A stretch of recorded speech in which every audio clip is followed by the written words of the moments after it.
Hello, fellow homebrewers. JP here, and I want to introduce to you the brand new Brewbuilt X1 Conical Series available at More Beer. More Beer sells the highest standard in homebrewing equipment, and the Brewbuilt Conicals are just that. They're made from mirror-polished 304 stainless steel, and they come with loads of features that you and I have been looking for. They have a full 2-inch bottom dump valve, which will eliminate your clogging issues, while the sturdy base includes 4 reinforced legs, just like those big Pro tanks do. More Beer also carries the Brewbuilt line of options and add-ons like casters, pressure kits, and even external glycol chillers. So you can find out more about the new Brewbuilt X1 Conical Unitanks by going over to morebeer.com for detailed videos on the entire line of Brewbuilt Conicals. You can trust Brewbuilt with your next fermentation, and you can trust More Beer to find the right conical for you. Brewbuilt at morebeer.com.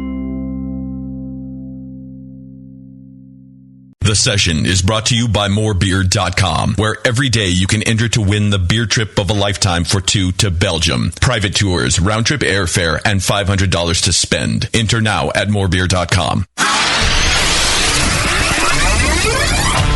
Great beer is about drinkability. Doesn't matter the style. You guys are like walking beer Wikipedia. That's the first time that you've ever accepted me as a person. Or you have a fermentation in your gut. I'm jet propelled at all times. How many guys do you think that you have the privilege to slap? Somebody who's never tasted a commercial example, and this is how you know everything about this beer? Please, you don't. I think that's bullshit. I think it's bullshit too. Wow. Are you guys going to arm wrestle? No. We're going to teabag fight. Yeah. You heard of Junkyard Wars? Can I get another high five, Beavis? Now, live from the Brewing Network studios in Northern California, this is the radio program for home brewers, craft brewers, beer lovers, and beer geeks. It's your only source for live beer radio that brings expert brewers together with, well, expert drinkers. This is the radio program with a head on it. This is The Session.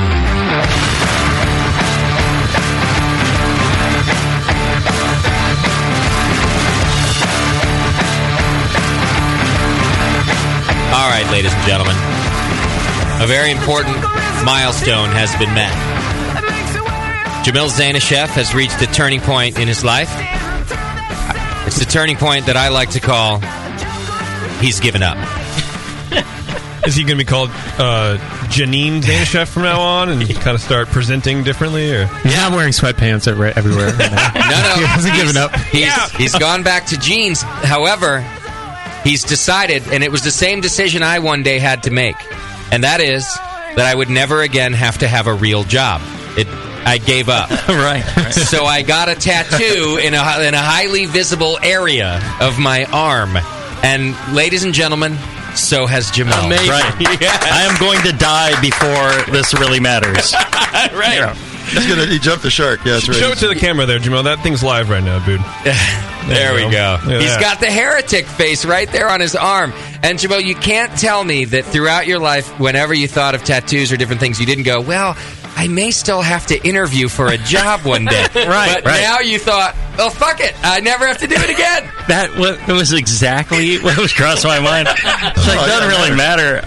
I'm not getting any other job. Either this works out or I'm just like homeless. I really don't care. Right. Well, it's one or the other, yeah. I knew it. Either way, it's good to have a tattoo. I'm proud of you. I think it's an important proud of day. you giving up? Yeah, proud that you've given up. Join the club. You're losing all hope. Yeah, acquiesced. You've given up and joined the White Trash Club with a couple of the rest of us. Yeah, you know, this means you can't be buried in a Jewish cemetery. I actually, that was one of my other thoughts. It was? Yes. Yeah. I was going to mention it to you. I can't be buried in I was going to tell my wife, I can't be buried in a Jewish cemetery. Well, you can try. Wow. And she would be like, did that really matter to you? It's like, no, not at all. But hey, it's one of the perks of having a tattoo. It's one less place you have to worry about being buried. Exactly. Wow. Well, in the backyard underneath the patio is still an option. See, so. let's take Nathan Smith, for example. Yeah. Here's the importance of deciding that you don't have to, go for a real job anymore. Like, Nathan Smith has been in a hardcore band for most of his life. He's got the long hair. He's got everything. Do you see a visible tattoo There's no on visible Nathan Smith? tattoos. Because he still thinks he may one day have to interview for another job. I still have to get down on my knees for the man at some point. He could cut his hair. He could clean up. Well, and he has no belly shirts, or else it'll... I might even have to put the knee pads on, and, You never know. Right. A tattoo might break that. Yeah. Long sleeve shirt might not be able to cut it. Do you feel a bit of sadness that Jamil Zainasheff has gotten a tattoo I do. before Nate the I Rocker do. Smith? Now I feel like I have to match that somehow. I have to get the face even bigger. A larger heretic face. The hop grenade on the other side, nice even large bigger. heretic face, I will pay for it. Really? Oh, see? A less large. I've done that same sort of guerrilla marketing here and there, Jamil, and I think it's a smart move on your part. But then, Nate, if you get it done, have the eyes be cross-eyed a little bit, just as a big F you. I'll get your. Did you realize what Justin just said? He said that Joshua Tree paid him to get a tattoo. That's right. Of a Joshua Tree. Paid me. A state park paid me. They were like, well, I don't know, how much is it? Commerce. Is that an open offer to anybody, or do you have to select the person who has? Because you don't want anybody rocking it, do you? The tattoo? I wouldn't want you. That's kind of what I'm not driving to be at. buried in a Jewish cemetery. Right. He's worried. No, about I would. He doesn't want to be like any that. brewcaster. I'd be cool with that. I'd pay for that. Any brewcaster, nice caveat. Right. And, select people. Right. Sure. Hot chicks. It's happened. And brewcasters. And brewcasters. And that's that. Right. Yeah, Tasty held the Tasty caricature. He's got a sticker of it here, and he held it up on his forearm and showed me and raised his eyebrows like, huh? And I went, hell yeah. It's a little narcissistic, but you're exactly. To have the sticker or have a tattoo of his sticker of yourself? Put a picture of yourself on yourself. A tattoo on yourself. I couldn't do that. That's like meta Wait a marketing minute. right there. Aren't you the heretic at Heretic? You'll cancel yourself Aren't out. you the chief heretic? There you go. That is, and that's just a cartoon to me. Yeah. You've got a cartoon of yourself. Is that a this a picture? cartoon? No, the Tasty Not cartoon. at all. I've seen you make that face, Jamil. I've seen you angry. Yeah, that's you. Yeah, that's true. That's me. If you do when that, I find out my Tasty, hop contracts It's those red beady eyes. It's canceled on me. Yeah. put like a Facebook page and a Twitter logo next to the tattoo to really date it. Next time you do that, if you do like shameless self marketing, Put a hashtag right underneath it. Yeah, like a band that put their MySpace address on their tattoo. Throw a little AOL.com in there. Yeah, exactly. Right. Did someone really do that? MySpace? I'm sure it happened. It's got to happen. HTTP:// All right, as always, we've got quite a bit to do today. I'd like to thank our show sponsor, More Beer, the best homebrew shop around. You can go to morebeer.com right now and check them out. And they've been a sponsor of the session since before day one. You guys know that if you've been listening for a while. So go check them out. Go to morebeer.com, and you can get all your home brewing supplies there. And they bring you this session and every session that we do. I just ordered hop rhizomes from More Beer. Oh, is that right? Going to plant them out in front of Heretic. Nice. Grow some hops. Do you have to do it in pots out there, or can you do it right in the ground out the front? I really don't care. I'm just going to do it right in the ground. Yeah, don't Somebody ask. going to stop me? Yeah, I've heard of it. It happens all I'm the not time. going to tattoo. You're not going to stop me, man. That's it, whatever. I'm dangerous. I'm rebelling. Against what? What do you got? I'm dangerous. I'll plant my garden wherever I want. Yeah, That's right. It's Fairfield. It's not Pacheco. I'll do gardening. Yeah, you're not going to stop me gardening, man. Yeah. All right. I don't even use non-organic fertilizer. I won't even care. I don't even care. All right. I'm real excited about our guest today. We're going to be speaking to Ann Riley. And Riley is a PhD, and she knows a lot about water and watersheds. And but more importantly, for our purposes here today, I'm pretty sure she invented home brewing. I think that's what my note said, that Riley invented home brewing. Riley Papazian? That's not exactly right. But Riley was instrumental, and her group at the time was instrumental in actually legalizing home brewing, not only in California, we're going to find more about it, but I think even federally, and actually making it so that these folks that were, essentially like moonshiners, doing it illegally in basements and garages, it actually became legal because of the efforts of Riley and the folks that she was working with at the time. So we're going to hear all about that, and it kind of started right here in Northern California. Yeah, and we'll learn about the different representatives that helped out and the policy that ended up being made and the people behind that. So I'm pretty excited about that.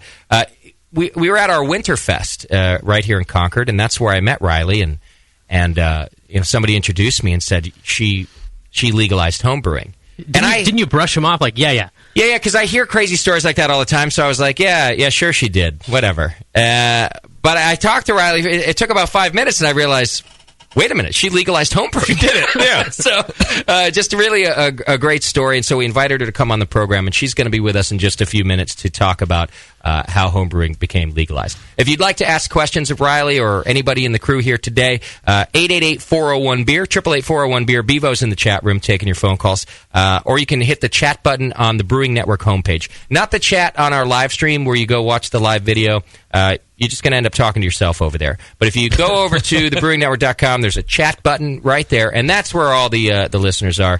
Enter there, and Bevo monitors it for us, and she'll take your questions and send them over. So I encourage you to ask questions. Yeah. Well, let's be honest. Talking to yourself on the live stream might be the best thing for you some days. Yeah, better than the chat room even. It's the best option. Yeah. All right, so we'll get to that in just a few minutes, and I'm excited about that. It's also time for the Brewcaster Challenge once again. The winner's bracket. Yes. Now, Jamel and Nathan and I, we're not in the winners. Losers. We're in the losers bracket, so we won't be talking about our beers today. Is this coincidence? We're all here at the same time to watch the winners? Yeah, take notes. But the winners bracket between Moscow and Doc with their double IPA, or Imperial IPA, whatever you want to call it, that's what we're tasting today. Doc's going to show up here in just a little while. I do know that his beer is ready. Moscow's beer is downstairs and ready to go. So we brought in Jamil to come in and help us talk about it and help judge the beer today. Nathan Smith is here to help judge the beer. And the rest of the crew, Doc will be here later. We got Bevo. Is Sammy coming in, Bevo? We can I'll judge it, but in a completely different way, much like I judge the rest of you. That's fine. Is Sammy downstairs to help judge? He's not downstairs yet, but he is coming. He will be. Mm-hmm. He's such a great judge. I mean, such a refined palate. He's an idiot. Did I tell you his tire fell off? Of his car? Fell off of his car. Hey, that happened to me once. How does that... What's it? Coincidence? Yeah. While he was moving? Yes. Is he okay? Happened to me. That's not what we're talking about here right now, Scott. Define okay. Yeah. Physically, yes. The doctor tested him for brain damage. That was a stupid question. Sorry. All right. Well, anyway. So we got a good crew to help judge the beer today, and I'm excited to see the results of our Brewcaster The breadth Challenge. of Sam's vocabulary when it comes to beer is just rad. Oh! I like it. That's where it went. All right, well, I want 2 votes if Sam gets 1. Tastes like beer. Well, it's the same noise he made when the tire came off, right? I don't like it. I like my beer. Many more expletives. As he watched it roll off into the Delta. Man. Now I gotta go swimming. He didn't hit anybody. No. All right, well, that's The good. tire? Being the fatty that I am, I had actually sent him to the grocery store for some tortilla chips. And ice cream. It's a true story. And it fell off in the parking lot. You think God's trying to tell you something, dude? Like it just... I it was wanted parked. nachos. Don't you judge me. Like it was parked and the wheel just fell over. I hope so. I had this real cartoony image of that happen. Like he slammed the door too hard and the wheel just fell over. I can loaded. Yes. He loaded so many chips and ice cream in there, it just made it too heavy.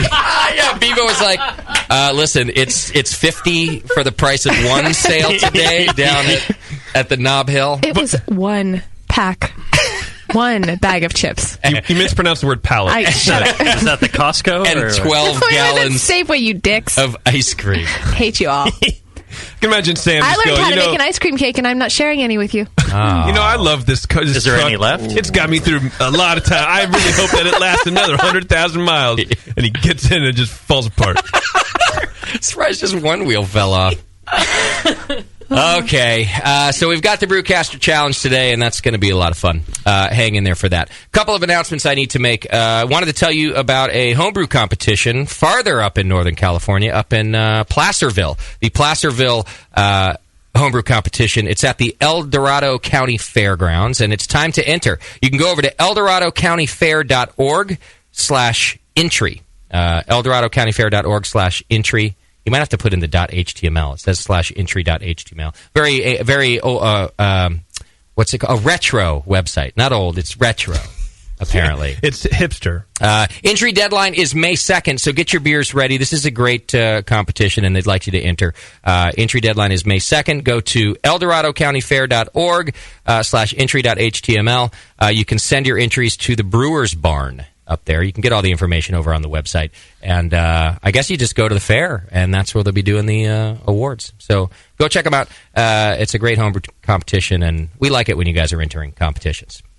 By the way, results are starting to come in for the national first round National Homebrew Conference competition, rather, and seeing some BNers out there. Our very own Bug Eater, nice, with a barley wine, got into the second round. Bug Eater did, excellent. I think he was in the only region that so far has actually received the sheets. Everything else is like internet rumor, but okay. Yeah, I was in Sacramento yesterday helping with the Northern California. They were just finishing up last night in the early evening. So, and you didn't get your results yet? No, they were sorting the sheets, and I didn't want to bug them. I'm sure the stuff was in there somewhere, but I think that Northern California is one of the last few on the schedule, so they should all be finishing up here within the next week or two. Excellent. That's exciting. Always an exciting time of year to see who gets to go to the second round.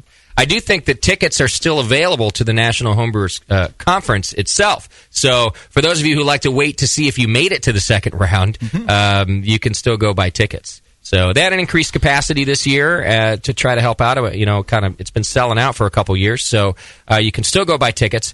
And BNA 9 is ready to go too. Oh. It's our 9th anniversary party, and I don't have the full details for you, but I can tell you this. It is happening the Wednesday before the conference, like it always does. What's that date? Like April 9th? Or no, we're looking at June 11th. June, Wednesday. thank you. It's April 9th. It's in 2 days. Buy your tickets now. June 11th. That's right. It's Wednesday, June 11th. And you know what we did was we went ahead and rented the minor league baseball park right there in Grand Rapids. It's only a couple miles away from the convention center. We're taking the entire baseball park for BNA 9. Capacity 500? No, it's a big. Is it AAA or single A that's the one closest to the ML? AAA. It's a big AAA stadium. I think they do a big beer festival there at some other time of the year. And they contacted us, actually. They wanted us to come do our event there. And there's going to be a VIP hour where we get to use some of the luxury boxes and executive suites. And we're going to be. Oh, yeah, there is. Yeah. And we're going to be down on the field for the festival. The whole field? Itself, the whole field. Nice. They're going to put up batting cages for us so we can do like a home run derby. That doesn't sound... That sounds like a bad idea. We're going to give helmets and a professional pitcher, bottle pitch. Yeah. A lot of swing through bomber swing. Just give me a bat and let me start swinging after I've been drinking. And we're gonna set up a speed pitch booth so we can do like the fastest pitch contest. I will be the fastest one here. I throw the gauntlet down right now. Oh yeah, fastest one that throws like a girl. Huh? I don't want to brag or nothing, but I was kind of a pitcher for a couple of games when I was 6 in Little League. So I had a really wide strike zone. So wasn't it T-ball in Little League? I thought there was no pitching in Little League. Look, do you want to friggin' split hairs, dude? He was great putting it on the tee, the little wiffle ball there. You want to win some money or what? He put it on the tee faster than anybody. Oh, that was the best. Get out of here. Or you're on steroids for your recovery, so you're pretty sure you'll be able to whip us. That's true. Oh, that's a good point. Yeah. You could work out a lot between now and June, and maybe you'll be Barry Bonds. Maybe. All right, so... It's getting bigger. That should be the steroids. Yeah. I do think you're going to get more details in your inbox later this week, okay? So you should be subscribed as a recurring donor in the BN Army, and then you're on that secret mailing list. And you're going to get first dibs to tickets because, like usual, it's probably going to sell out. The VIP hour will definitely sell out. So if you're not a recurring donor by now, you're probably screwed. But those of you who have been recurring donors for a long time, we're going to reward you like we like to do and send out the secret email. Tickets will go on sale to you first and then to the general public after that. And it probably is going to sell out. But we do have a good capacity there, and I'm really excited about it. For a while, I was looking at Grand Rapids for venues, and there's not a whole lot going on. And I was starting to think, McNulty's Field. Public park. Bob's Pasture. Yeah. And I was starting to feel like, this is going to be one of those, like, skip-over years. Where we have to do the party because we're supposed to, but...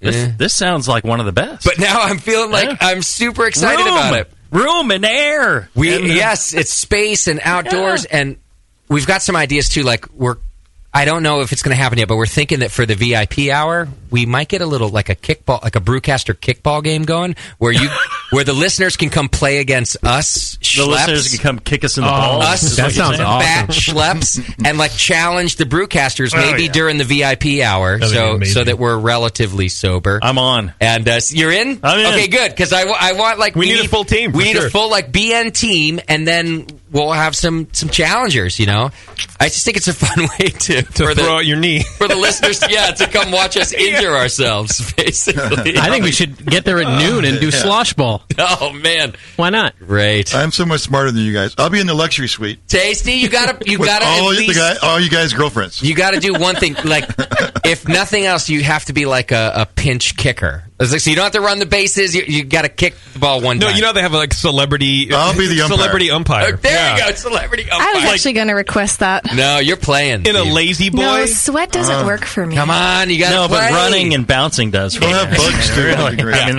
let me just tell you, running definitely doesn't work for me. I've seen Bevo run. Yeah, run like a full-blown idiot. I'll just leave it at that. You should come out to the party and see Bevo run. It's going to be one of the events. I run more with my arms. In slow motion. It's ridiculous. All right, we'll send details for BNA 9 to your inbox this week if you're a member of the recurring donor member of the BN Army. If you're not, don't worry. You're probably still going to get general admission tickets, and we'll post all that information when tickets are for sale for you too. All right, a couple of other things going on here at our studio. April 19th, we're having the BN yard sale, bake sale, silent auction, and free beer. Event. And the point is, we're raising money so that we can get as many brewcasters as possible over to Australia, because we were invited to the Australian National Homebrew Conference. And so we're raising money to do that. Also, we're moving out of this studio and into our new studio over at the Hop Grenade. That's our new tap house in Concord. So we need to get rid of a bunch of stuff. So we're just doing a yard sale. Come buy our stuff. And we'll have beer. We're going to do. There's a bake sale. We have some really good confectionaries that'll be here. And it's going to be a good time. And just come hang out with us, because it's probably the last time you're going to see the studio. And then while you're here, buy stuff. We've got some of Moscow's art that will be up for silent auction, which is beautiful beer art if you haven't seen it online before.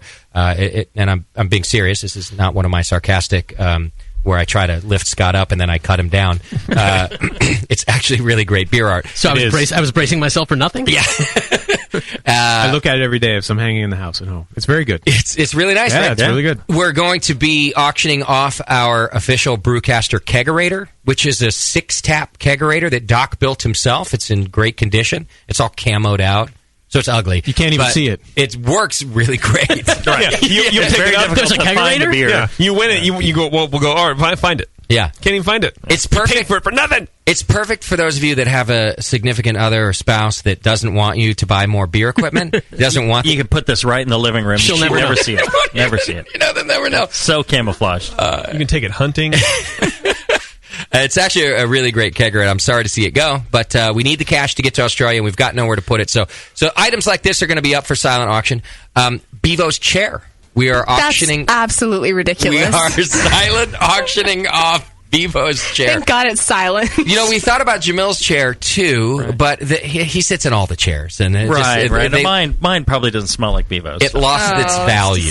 What about Doc's chair? The wheel falls off sometimes. That's worth something extra. Look, I'll take $2. I don't care. Every dollar is going to help get us to Australia. All right, that's right here at the studio on Saturday, April 19th, from noon to 4. Yes. Does that sound right? Okay, yes. Good. All right, a couple other things going on. The World Beer Cup, that's the craft beer awards that happen every 2 years. It's during the Craft Brewers Conference. We're going to be there this week. So Friday, April 11th, starting at 7:30 Mountain Time. Thank you. Mountain Time is what the time is in Denver. You can watch it on our live stream page, which is just thebrewingnetwork.com/TV. We're going to be broadcasting live the Craft Brewers Conference Awards. It's actually called the World Beer Cup. Jamil, did Heretic enter the World Beer Cup this year? Yeah, we sent something in. Okay. I'm not sure what it was. All right. We can all follow along with our favorite breweries and cheer them on by watching thebrewingnetwork.com/TV. Stay tuned to our 6 beers and didn't know what he said. Stay tuned to our social network pages. We'll give you all the updates for that, and you can watch live. and share it with your friends. You can watch it in your brewery if you can't make it there, but your teams, are in Denver. So check it out. We'll send out the link and make sure you guys have all the info that you need. Another event. Boy, we got a lot of events, Tasty. It must be summertime, right? Yeah, it is the season. It's getting there. Spring. It must be, yeah. The American Homebrewers Association is having a rally at Heretic Brewing Company. They do great rallies where they kind of get homebrewers out, and it's not just to rally homebrewers themselves, but it's to gain members to the American Homebrewers Association. And so we're pulling out all the stops this time. The Brewing Network is going to be there, and we're going to do a live show from the event. I don't know that it's going to stream live, so I suggest you come on out and join us, and you watch us do it live, and then we'll post the show afterward. But we're going to do a live show. Jamil will be there. The AHA will be there. Gary Glass, I think, is coming out for this one. Palmer's going to be there. John Palmer's coming out. Oh, good. Yeah. Excellent. I do know there's going to be some film crews out there, so you can get your mugs on television. It's going to be a good time. And Jamil is giving away wort. We're giving away wort. Yeah, we're giving away 5 gallons of wort to the first 150, and then we'll have some left over, so a few other people. And then there's also a free vial of White Labs yeast. Wow. To ferment it with. Nice. There's also a free 5-star cleaning kit to clean your carboy afterwards. Sweet. And we're giving away every person that comes in gets 2 pints of beer for free. Really? Wow. And then there's food trucks, and then it's going to be a good old thing. There's raffles that they're giving away stuff. Wow. And it's going to be quite the event. So the wort was obviously made by Heretic and hopped and ready to go. Right. And then I'm getting the yeast on top of it. Right. So you bring in your empty vessel. Yeah. You walk in. Sanitize. Maybe stick your name on or something. Yeah. Have the thing sanitized, although we'll probably have some sanitizer there. Okay. Yeah. And then we fill this thing up with wort. And then you put your stopper on it, and we're like, okay, here's your tube of yeast. Here's your 5-star cleaning kit. I want to do that. Can I do it too? Are friends of the Brewing Network allowed to do it? Sure. Okay. Yeah. I'm serious. What an easy way. It's everything. We don't get a balloon of oxygen. What if I screw that up? Maybe I shouldn't, because what if I bring that? What if I mess that up? It's not a what if. It's done. Yeah. The whole thing is done, except for pitching the yeast. That's where it gets tricky. I guess you're right. Fermentation. Yeah. Fermentation. But it's going to be a great event. It's a lot of fun. A lot of people. Okay. Going to have multiple food trucks. Going to have the AHA there. They're going to have lots of giveaways. We're probably going to give away some merchandise as well. I'm going to add some special merchandise we're rolling out for just this thing. Okay. And the wort giveaway, you can wander around the brewery and check things out. And excellent. We've got like a dozen beers on, so you can get a bunch of different beer. What time does it start? Do you know? 1 o'clock. 1 to 4, Saturday, April 26th. All right, we'll be there. Come check us out, and we'll keep you up to date on that. We've got some shows in between now and then, so we'll let you know what's happening. And then on the way home, you can stop by all the outlet malls. Oh, that's right. Yeah, it'd be great. Oh, it's a great time to go shopping. Those are north of there. Yeah, you have to go the other way. Oh. Well, for me, going home, I'm going to stop. I'm going to get myself some new shoes. You go home north? Yeah. No, East? it's we pass it going up. It's south, isn't it? South. No, I don't think so. That's Taco In and Bell. Out Are you talking about Taco Bell? Southwest? Vacaville? In and Out. No, those are east on 80. Well, apparently I went the wrong way when I came to I thought it took a while to get home. Yeah. I thought I was going the other, backtracking a little. I crossed 3 bridges. I don't understand it. All right, just a couple of more announcements. Boy, there's just so much going on. You can do your Amazon shopping, and it helps the Brewing Network. Just click the Amazon link right there on our homepage and do your shopping as normal, and we get a little piece of the action, and we appreciate it very much. It's a great way to help us. Do we have an Amazon product of the week? Quickly, it's not a product of the week. It was a query that I thought I'd bring to your attention. Leeds Brew in the forum asked if there was a way to support the being on the other side of the pond. He's in the UK, and I just wanted to thank you guys for your dedication and going out of your way to support us. That's what we count on, and that's what you guys are so great at. I don't know the answer to his question. Support him. I don't think there is one. Query. Yes. Mm-hmm. Yeah, you got to support that nowadays, James. Absolutely. Yeah, well, just, you know what you do? Click through and copy the part after Amazon.com, after the /. Try copying, put in Amazon.co.uk and then copy the rest of it after that. I don't know if it'll work, but I just wanted to thank you guys for your dedication. All right, there you go. Shop on Amazon and help us out. If you can. All right, the last thing about our Australian trip and the fundraising is we put up Dave Matthews Band tickets a week or two ago, and we put them up in our forum for like for an auction, and it was backstage passes and 2 tickets to go to the show. The show is on April 15th. Oh, it is still a little ways away. I thought it was this week. It's okay, good. So there's still time. It's April 15th. I went and checked out the post today. It's kind of a funny thing because nobody bid on it. And one of our listeners posted, it's a silent auction, and one of our listeners, the only post in there besides the tickets is, "This is the most silent auction ever." So apparently our listeners are not big Dave Matthews fans, but if any of you are, it seems like you can get tickets and a backstage tour for like nothing. $1. Pretty darn cheap right now because we're just the highest bid gets them. So I don't start at $1, see where it gets you, because nobody has. Or but they're all waiting until the last 24 hours. Yeah, that's how you snipe on eBay. Oh, you think that's what's happening? Yeah, they're just waiting for the last second. The thread's gotten quite a lot of views. So I think people are checking back to kind of see. Okay, it is in Australia, so unless you got a private jet, you're probably going to be an Australian who wants these tickets. That's where the show is. It's on the 15th. That's racist. And go check it out. Even if you're not a fan of Dave Matthews, just any pretty good sized concert where you go backstage and talk to performers. That's worth something. Yeah, it's actually pretty cool. And there's free alcohol back there too. Yeah. You might get lucky. There's probably drugs. You might stumble into the cocaine room if you're lucky. You never know. I mean, give it a shot. You think Dave you're going Matthews cocaine room? You think you're going into the bathroom? You walk into a wall of mirrors. It's just cocaine everywhere. Mirrors and razor blades. Absolutely. You never know. All right, it's in the forum under Beer Radio, and I believe it says something to the effect of Dave Matthews Tickets Auction, and you'll find it there at thebrewingnetwork.com/forum. All right, subscribe and join the BN Army if you haven't already. You get all these updates and more over on Twitter and Facebook. Send your show ideas over to Scott at thebrewingnetwork.com. Send feedback to feedback@thebrewingnetwork.com. JP, do we have a Twitter game? Yes, we do. Wonderful. The Twitter game is brought to you today by Crosby Hop Farm. You guys remember Crosby Hop Farm? They've been supporting us for a couple years now, and they sell you hop rhizomes. They're taken right there from their farm in Oregon, and they do a great job. And they've also been on the program talking to us about how to grow our own hops. So I do believe they're going to be on the program in a couple weeks. Yeah, April 21, the next session. Talking about new hop varieties. Yes, sir. But you can go to bcrosbyhops.com right now and order your rhizomes. They've got all sorts of different rhizomes. I know that they're of great quality, and they're a good supporter of the show. So if you're looking to grow some hops, bcrosbyhops.com. What's our Twitter game? Well, in honor of our guest, I was wondering if we had a chance personally to create legislation that had to deal with home brewing. Yes. Because not everyone gets a chance to do that in their lifetime. True. To actually change the laws. So if our listeners had an opportunity to do this, what would they cast into law, if you will? What would they change? Yeah, like, for example, I would actually limit the amount of IPAs someone could brew in a year, in a calendar year. I see. It would be like 2. You'd make it a law. Yeah, well, because then it would actually be challenging to homebrew. to do something different. Right. So what if people just stopped homebrew after this? That'd be amazing, because then there'd be less bad homebrew. But so you get feel my like point. You win either way. It's a win-win. All right. So what legislation would you put forth if you had the chance? That's our Twitter game. You just tweet it to Brewing Network. I think I got that right after all these years. I think that's how it goes. Okay, wonderful.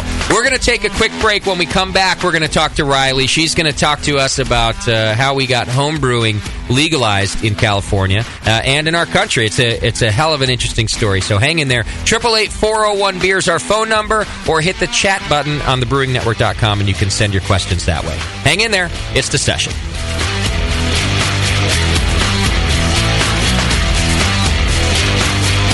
You're listening to the Brewcasters. On the Brewing Network. Since the first time the Brewing Network microphones turned on, More Beer was behind it.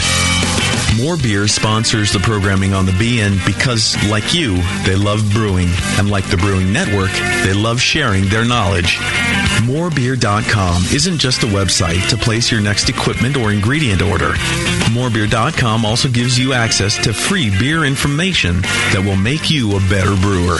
Go to morebeer.com and click into the Learning Center. You'll find podcasts, technical facts, video tutorials, and more, including access to The Buzz, More Beer's social network of more than 5,000 members. And some of them might even be crazier about beer than you are.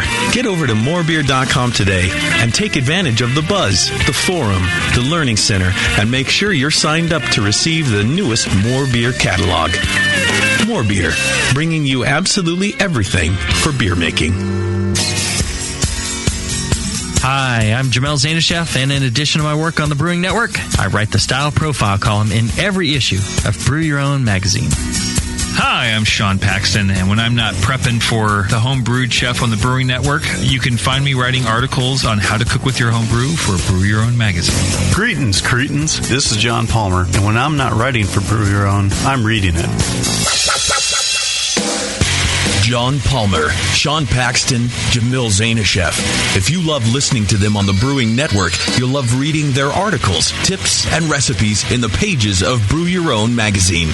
Join Jamil, John, and Sean 8 times a year in Brew Your Own. And when you subscribe to BYO on the Brewing Network website, half of your subscription price goes right back to the BN to support great beer and food programming. So sign up for Brew Your Own magazine through the BN website today so you can listen and read your way to better homebrew. The 21st Amendment. Watch out! Do you like beer? They make beer. Watch out! Do you like friends and fun? They make friends and fun. Watch out! Do you still like to have a good time? The 21st Amendment. Watch out! The 21st Amendment in San Francisco, located at 563 2nd Street, 2 blocks from the building where baseball is seen and played. Try their beers in the pub or try them in the can, featuring Monk's Blood. Made with real monk. Watch out! So why not have the best time of your life? Go to the 21A and Sean O'Sullivan will personally greet you with a can of Monk's Blood. The 21st Amendment. Watch out! This advertisement is not in any way affiliated nor associated with the 21st Amendment Bar and Pub, nor its subsidiaries or affiliates. This telecast is not copywritten by the 21st Amendment for the private use of the Brewing Network. Any use of this telecast without Jamil Zanishev's consent is prohibited. Suck it, JP. A vial of White Labs yeast is the key to your best beer.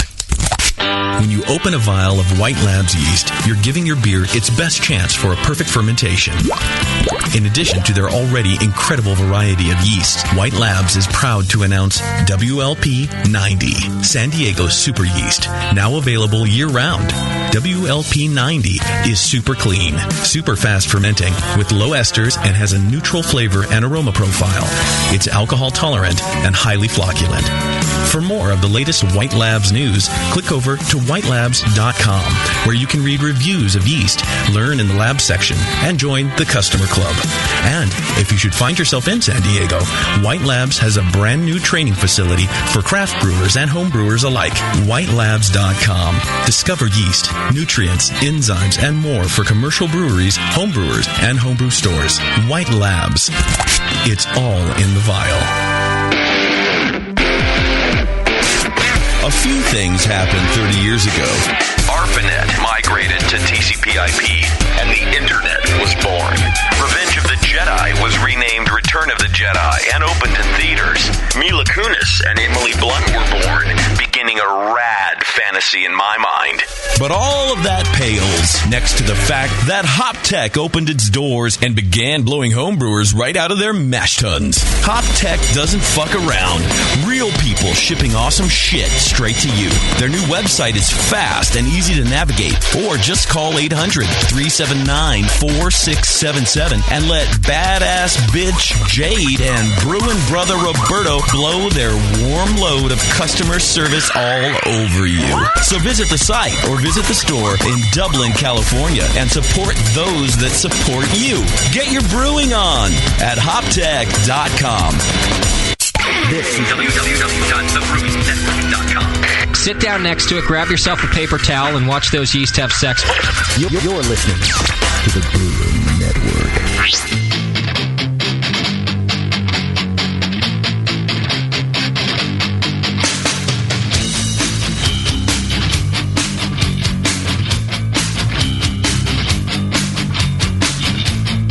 The session.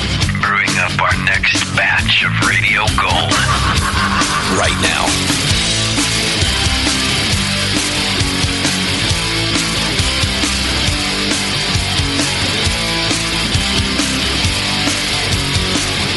All right, a couple of important notes I need to make. First, it's that I'm drinking Heretic Gramarye out of my Heretic pint glass, and it's tasting wonderful. I love this beer.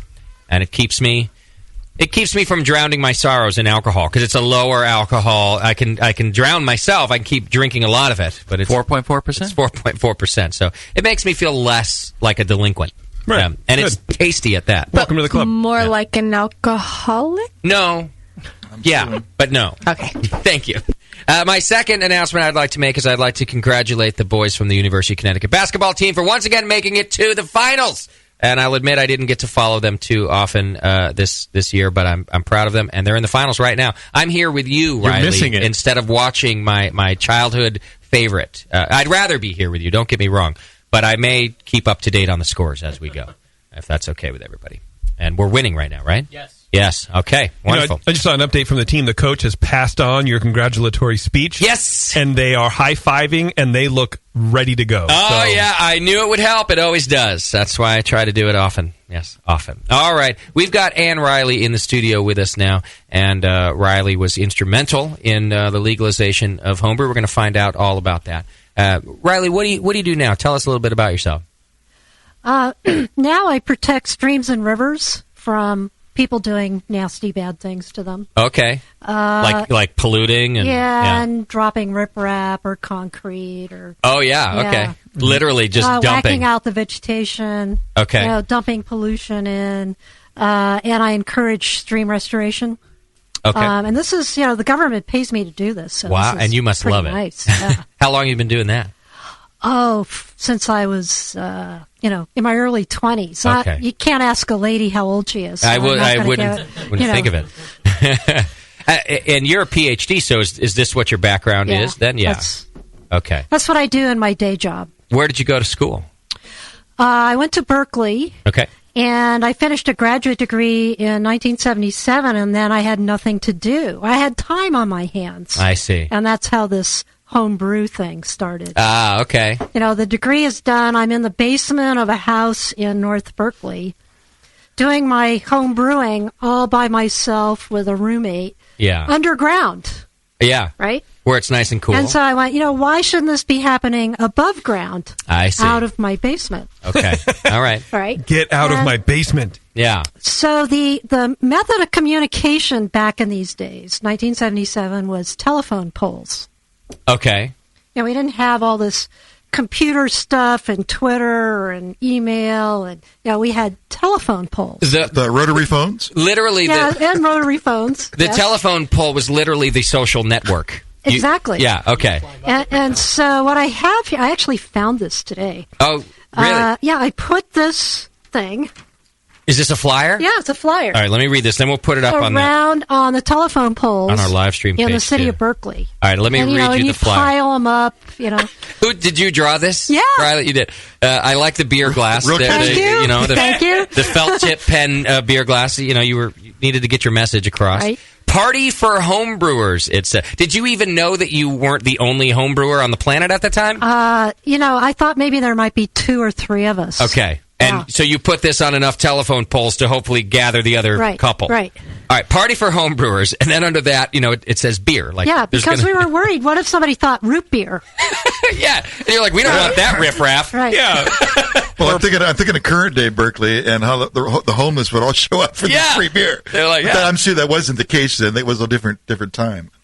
Saturday, July 23rd. This would have been 1977. Right.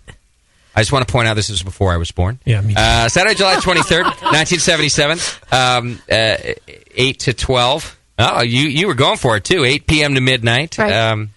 Admission. Here's the admission, Jamil. A sample of homebrew or your favorite recipe. So you had to prove you were a homebrewer to get in. That'll keep the riffraff out. Okay, I like that. So who shows up are motorcycle gang guys, grandmothers, physicist professor at Berkeley. Really? Yeah.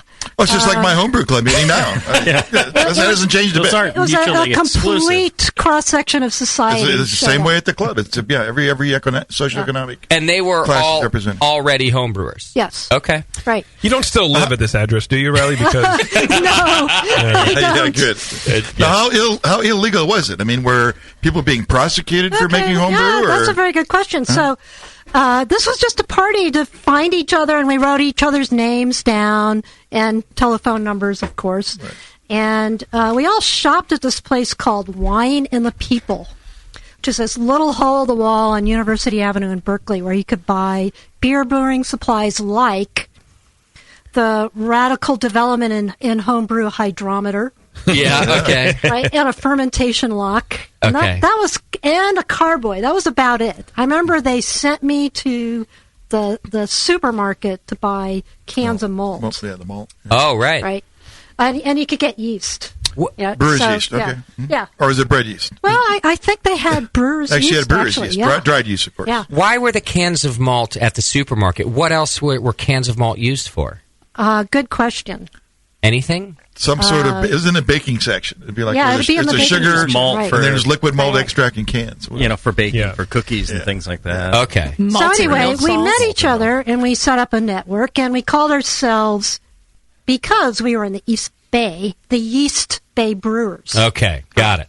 Because I had a roommate who was just a terrible punster. Sure. Okay. His legacy lives on, believe me, in Then homebrew clubs. we had this horrible experience of Wine and the People. We show up to buy our, our new yeast or whatever. Yeah. And or a capper. And there was little labels on the shelves that said, "It is not to be misconstrued that this capper would be used to make beer in your home. It is not to be misconstrued that this yeast would be used to make beer in your home." The old homebrew disclaimers. So it's illegal, yeah. So I said to Toby, Yeah. what's up? And he said that the Federal Bureau of Alcohol, Tobacco, and Firearms of the U.S. Treasury Department had showed up in his store and told him that homebrew was illegal and that they would close them down. Really? Well, we had this emergency meeting in my house as a result several months later. Okay. I think that was October. And by this time, you've formed a homebrew club, and you guys are organized. Right. Okay. Right. Well, your existence, home brewing existence, was going to go away. I mean, that was where you got your equipment. Well, right? that's where we got our equipment. But we debated this. We went, what's wrong with being illegal? Oh. This is fine. Oh, that's still sort of a debate. This has always worked for us. Yeah. Oh, Riley, you were a bad girl. You liked being outside the law. Well, okay. And they weren't prosecuting homebrewers, right? I mean, no, right. Yeah. But then, these are our friends running the store, and we felt bad for them. Okay. But then something else happened that pushed everybody over the edge to act, and that is this guy by the name of Congressman Conable, and I don't remember what state he was from, had entered legislation into Congress that was going to affect home brewers. And basically, his law would have only allowed 30 gallons of beer to be brewed at a time, and only 100 gallons of beer allowed in a household over a period of a year, and that you would have to register with the federal government to do home brew. Oh. And we were going, this is not going to happen. You bunch of Berkeley kids didn't want to register with the government. So then we ended up having a union organizer in our midst. Oh. His name was Lico. A home brewer. A home brewer, big-time home brewer. And because he was a union organizer, he had political contacts. So he went to Assemblyman Tom Bates, which was our representative in Berkeley. Yeah. And explained this horrible situation.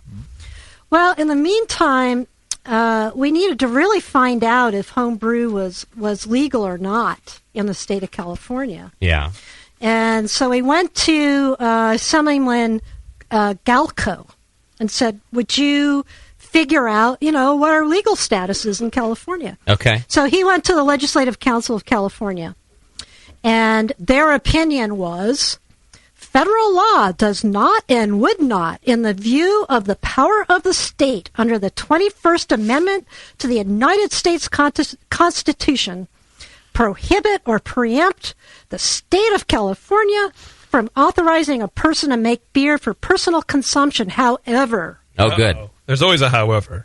Such person would be subject to federal taxation for such production. Can you believe that? Wow. So Okay, you're I'd pay making it. beer in your basement, and the feds are going to tax your home brew. I got to have a piece. You can't leave Uncle Sam out of it. Got to get your beak wet, you know what I mean? Yeah, that's right. So then the other thing we ran into was just abject ignorance about brewing beer. Legislators and regulators thought it was distillation. Okay. They could not figure out the difference between making wine, brewing beer, or distilling alcohol. Everybody was completely confused about this. We were so much different than Alabama. Most of our politicians are idiots, is what you're saying? They were then. I'm not sure how that could be possible. If you don't have the facilities to make sure it's healthy. Yeah. This is the Alabama state legislature debating passing home brew law last year. Yeah, because Riley, we sell it now, not good enough. I don't know if you know this, but the same ignorance still goes on. Now, clearly, homebrewing is legal, and we'll get to the end of the story too. But it's still the same kind of thing still goes on. Yeah, I'm sure. What is NEAD need? In Alabama, they had such an argument about it and bringing up just archaic arguments that they literally had no idea what homebrewing was. Yeah. So, anyhow, I'm just saying, unfortunately, not too much has changed in the brains of politicians. Luckily, some legislation has changed. Yes. Okay, carry on, please. Basically, it was legal in California because there was no law that said you couldn't brew beer. That's right. There's no code. Mm-hmm. So we had this debate, like, why should we get involved with the political system? But this Connell bill in Congress and the fact that the stores were getting hassled meant that we had some more parties, developed a sense of community, and went to Tom Bates, and he wrote AB 2729. Okay. And Tom Bates said, I think that the only legislation or law we have on the books is the male head of household in California can brew 500 gallons of wine a year. All right. So I said, all right, Tom, our home brew bill is the female head of household can brew 500 gallons of beer a year. Yeah, why not? And he said, I hear you, sister, but I'm not sure I can get the votes for this. Right. Oh. Yeah. I like your wording. I would have gone for that. Okay. So, I'm not sure if it ended up at 400 or 500 gallons a year. I have the bill framed at home. Oh, and nice. It was in my closet, and I want to clean out my closet for a radio show? No. Of course not. Especially this one. Maybe when you're on a good one. Yeah. So we had Tom Bates started in December. Things moved fast in December of 77. By spring of 78, we're having our first hearings. And this woman in Sacramento, Helen La Rosa, composed a song, You Can't Brew Beer in California. And a whole ragtag group of people came together dressed as hayseeds. Okay. Like dungarees and long, gingham dresses, and showed up at the Government Affairs Committee and sang this song. Wonderful. What a great way to lobby. Yeah. He didn't have any cash. The legislators fell all over themselves voting for the home brew beer because you don't have a good time as a legislator. and this group of people showed up and gave them a good time. So, okay. They voted for the bill. Good. You brought the essence of homebrew to them. Exactly. Let's have some fun with it. Exactly. Okay. So in the meantime, we had to appeal at the federal level too, because we had to knock out this Connables bill. So by spring of 78, word had gotten out about the East Bay Brewers. And so the San Andreas Malts formed in San Francisco. Okay. I like that name. And shortly thereafter, the Maltose Falcons formed in the North Bay. So East Bay Brewers, Maltose Falcons, and San Andreas Malts went to Alan Cranston, our senator at the time, and said, you need to run a federal bill for us. And so he did. And this was an incredibly successful legislative attempt to do both a state law and a federal law at the same time. Yeah, now it would be unheard of. And we got the bill passed in the legislature, and Governor Jerry Brown on his first watch as governor, signed the bill in August 1978. And Jimmy Carter signed Alan Cranston's bill October 1978. Nice. So we all had a party at Tom Bates' office, and then we had a party for Alan Cranston, and the beer bottles were all back labeled Ale to the Chief. Nice. And Alan Cranston's statement at this party, I think I've got that right in here. A couple of things that amaze me is one that you have all this material stuff. I know. I'm just shocked. 37 years later, you should be on Hoarders, or you are on Hoarders. Has anybody scanned this and put it on the internet? Well, this radio show made me go through a box of files. Yeah. And I realized, I need to give this to some historical society somewhere. Yes. You really do. If you can't get somebody, I will personally scan it all and put it on the web. Oh, that'd be cool. Jamil's the only professional in the room. I would trust him if I were. Absolutely. I would. So here we have the happily Inner do that. City Shouldn't be Express lost. from Oakland. Ever hear of the East Bay Brewers or the Maltose Falcons or the San Andreas Malts? They are some of the home beer clubs, which represent hundreds of people in California who brew their own beer. These people have run into trouble with the U.S. Treasury because of the Bureau of Alcohol, Tobacco, and Firearms, and say that we are operating illegally. Ridiculous, says Senator Alan Cranston. Bureaucracy at its worst. Get it? What is it about beer and puns? Yeah. Home brewers. He says, Cranston says, it reminds him of the basic rule of a dictatorship. If something is not permitted, it is forbidden. Yeah. Wow. Yeah. Right? The ABC still operates that way, by the way. Casey, thank you. I've been holding that comment to myself. Riley, you should know. Now, this is, of course, dealing with the ATF. Right. The ABC in California. Alcohol beverage control people. They still operate under the rule of dictatorship that if it's not explicitly allowed, it's prohibited. Yep. That's how the ABC interprets the law right now. See, and we're all too lazy to do what you did. We could use your help there. We just deal with it. So here is the other article from the San Francisco Chronicle, 1979. Okay. The theme, Ale to the Chief. With the fomenters being the San Andreas Maltese Bay Brewers, Redwood Lagers came online from Mendocino. Came out of the closet. And then the draft board came online, DRAUGHT board. Yeah.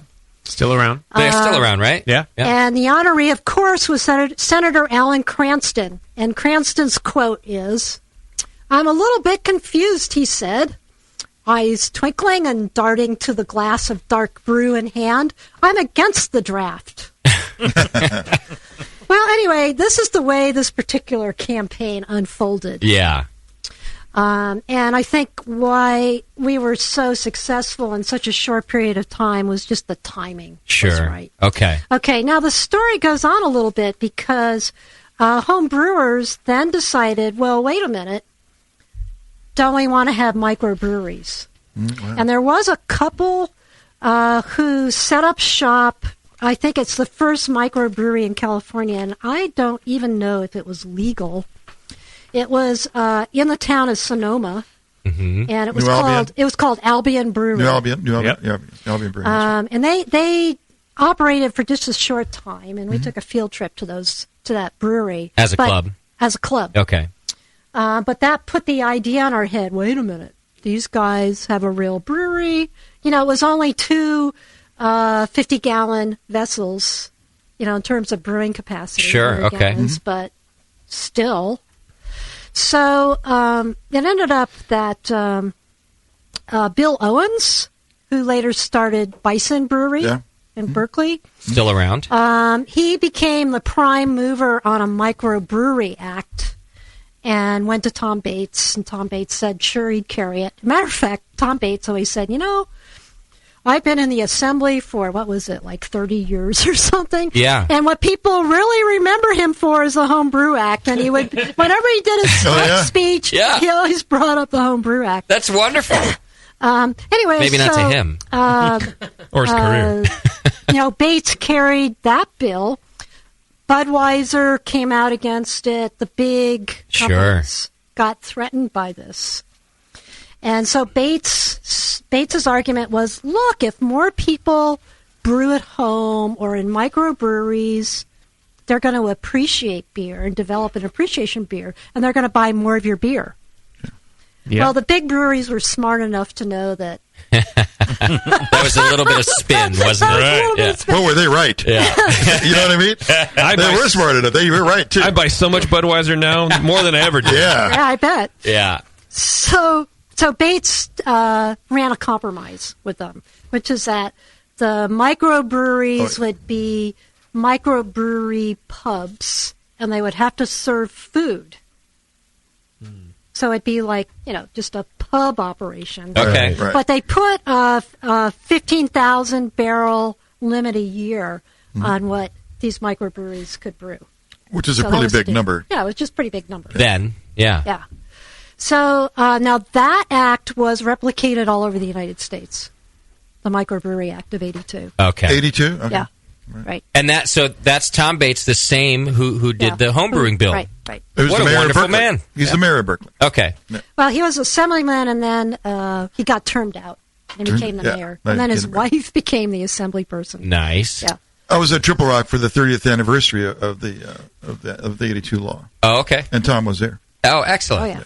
Did you get to meet him, Tasty? Yeah, that's all he's known for. Remember? Yeah. I got to meet him. Sure. Definitely. Did he get his picture taken with you? Yeah, he did, but I don't know where that picture went. Yeah. So you need that thing. So Riley, can I recap a couple things because I got some questions here. All right.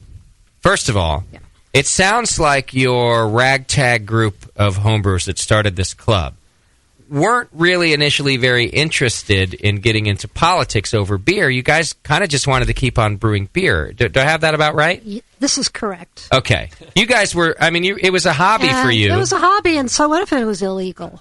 You did, because no one was busting your chops about it, really. Right. Until this store got threatened. The store and the federal bill. Okay, I see. And then you felt like, well, now it could get ugly. It could get ugly, so we better do something. Okay. Yeah. And really, as a club then, and it sounds like other clubs as well by that point, just rallied together to get support. Yeah. It sounds then like you really actually had very, very little to no opposition in the legislature. Yeah, the Home Brew Act, we still had Jerry Brown as governor, and the legislature at that time had a lot of Democrats, and okay. Yeah, the real political food fight was the Microbrewery Act. Yeah, okay. And we had Governor Duke Majan then, who was very, very conservative. Oh, okay. And Tom Bates and he did not get along, and there was no reason for a very conservative Republican to sign the bill for a very liberal Democrat. But he surprised us that he signed that bill. Oh, yeah. Duke Majan, yeah. He supported it. So it wasn't a veto-proof vote. I mean, he could have actually vetoed the bill. Yeah. Wow. So because you did that, I suffer now today. Owning a brewery, and now I've gone down this road. Yeah. It's all your fault? Is that what you're telling me? It's all my fault. You can blame me. Yeah. Well, the other person you need to blame is Lee Coe. Okay. The union organizer I talked about. Who was a club member of yours? He was a club member. Okay. And figures. Very dedicated. He actually flew to Washington, D.C. to fight the Connell bill. Wow. And went to hearings there. So, there's really a mother and a father here. Okay. That's Riley and Lee. I love that. It's great that you're giving him credit like that. Well, the great thing is, people looked at, what they wanted to do that was not hurting anybody else, and they wanted to just follow their passion. And they went and fought for that and made something happen for all of us. Yeah. Well, you know what happened? I think the whole issue created the home brew movement, frankly. Because I think, at the time, we were the only club in California. There was a club, the Santa Clara Valley Beer Club, and we found each other because of the political issue. And telephone polls. And then telephone calls. Polls. And That's how you telephone found polls, each other. right. Yeah. Telephone calls and polls. Right. Yes. And then, I mean, look at in the first year, we have 3 new clubs, Maltose Falcons, San Andreas Malts, and then you get into the Redwood Lagers, and then we had, shortly thereafter, Shasta County Sudsers, Sonoma Bureaucrats, Wild Yeast Culture in Walnut Creek, Warts of Wisdom in Mountain View, Poppy Cappers in Stanislaus County. Then it spreads to Southern California to Quality Ale Fermentation Fraternity, Quaff. Oh, yeah. Still around. Jamil here is still a member of Bandits in Quaff. Anaheim. I mean, really the whole struggle to legalize it mushroomed a movement. Yeah. It federated you guys. I got 2 questions for you. One is, how did you learn to homebrew, and did your beer suck, or was it really good at the time? Good question. I was a little girl in New York, and I would sneak behind the garage, behind my neighbor's I like the story already. shrub, where it was private, and pretend to brew. Really? I'd steal berries off of bushes and mix up, herbs and leaves. A small pot or something. And then when I went to girls' camp in the Adirondacks, and I'm a counselor in training, I steal pots and pans out of the kitchen, which I have access to because I'm a counselor in training, and go behind the cabin and start putting berries and leaves and water and anything I can find. Hang on, I have to stop you for 1 second. because if you're pretending to brew at a young age, it means you've seen somebody brew. How was beer in your life, or brewing you were inventing it in your brain? I kind of read it like an Adam and Eve DVD. It's like it was in my DNA.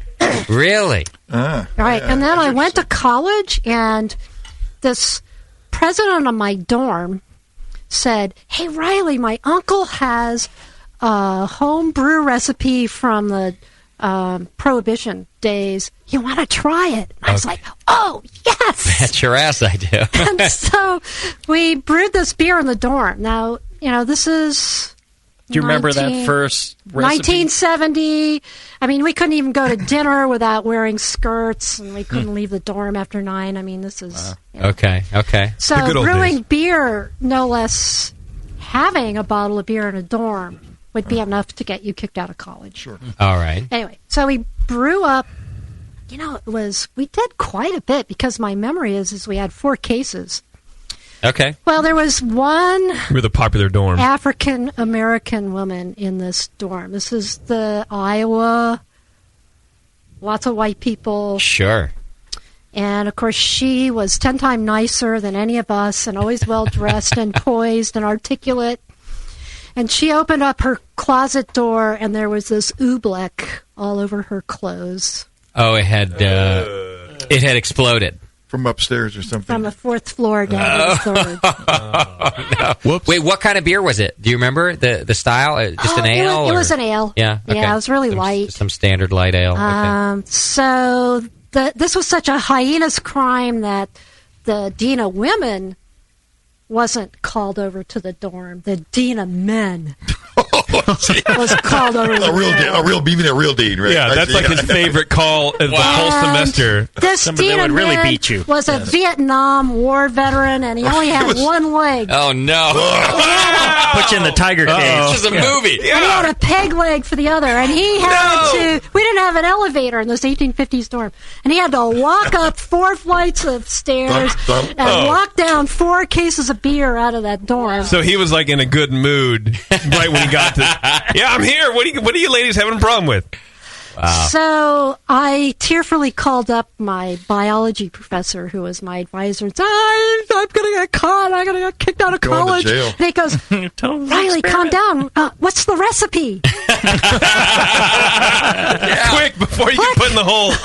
get us the recipe. Yeah. So we had a college radio, and so we got the recipe out on the college radio. Okay. Well, the dorm had its own judicial council, and we acquitted ourselves. Yeah, the Greek Council. I like that. Oh, that's a good council. The Greek Council for the Tri-Lambs. Yeah. But then, okay, so this is my background. You asked a question. Yeah. I'm giving a very That's long okay. answer. You're all right. So I moved to Berkeley, and I finally have a basement of my own.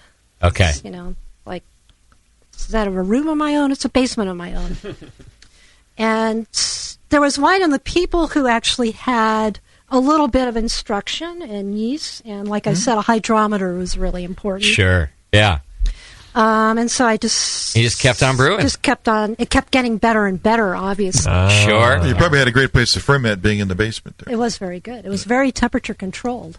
Now, Riley, I read your article. It was back in the 90s that I did. Yeah, 92. So I read through it before the show, and it sounds to me like you, in some ways, lost interest in brewing when it became legal. I mean, it sounds like you had this... Oh, you're a bad girl. Yeah, you had this kind of sordid past with it that maybe was part of the excitement. And did you stop brewing when it became legal? I did. You did? Because it just didn't seem exciting? It didn't have the same... You weren't pushing an envelope anymore. It's not so beer. I have to admit, this is maybe my favorite part of the story. Yeah. I really like yeah, this. That you're like, I don't know, it's just not so cool anymore. Not such a Berkeley thing anymore. Are you cooking meth now, or what is it you're doing now? Right. Find something else illegal. Look on the telephone pole. No comment. No comment. She moved from Berkeley to Pacheco. Did you ever brew again? I did. You did. You got back into it? Yeah, in the 80s, I really got into the urban streams movement in California and nationally, so it really tied up my time. Yeah. Flying to Washington, and we got this beer brew bill ended up being very important because I cut my teeth on, well, how do you get a bill written? Yeah. Okay. Like that part, how do you make friends with a legislator? How do you go to Sacramento and lobby for something? Yeah.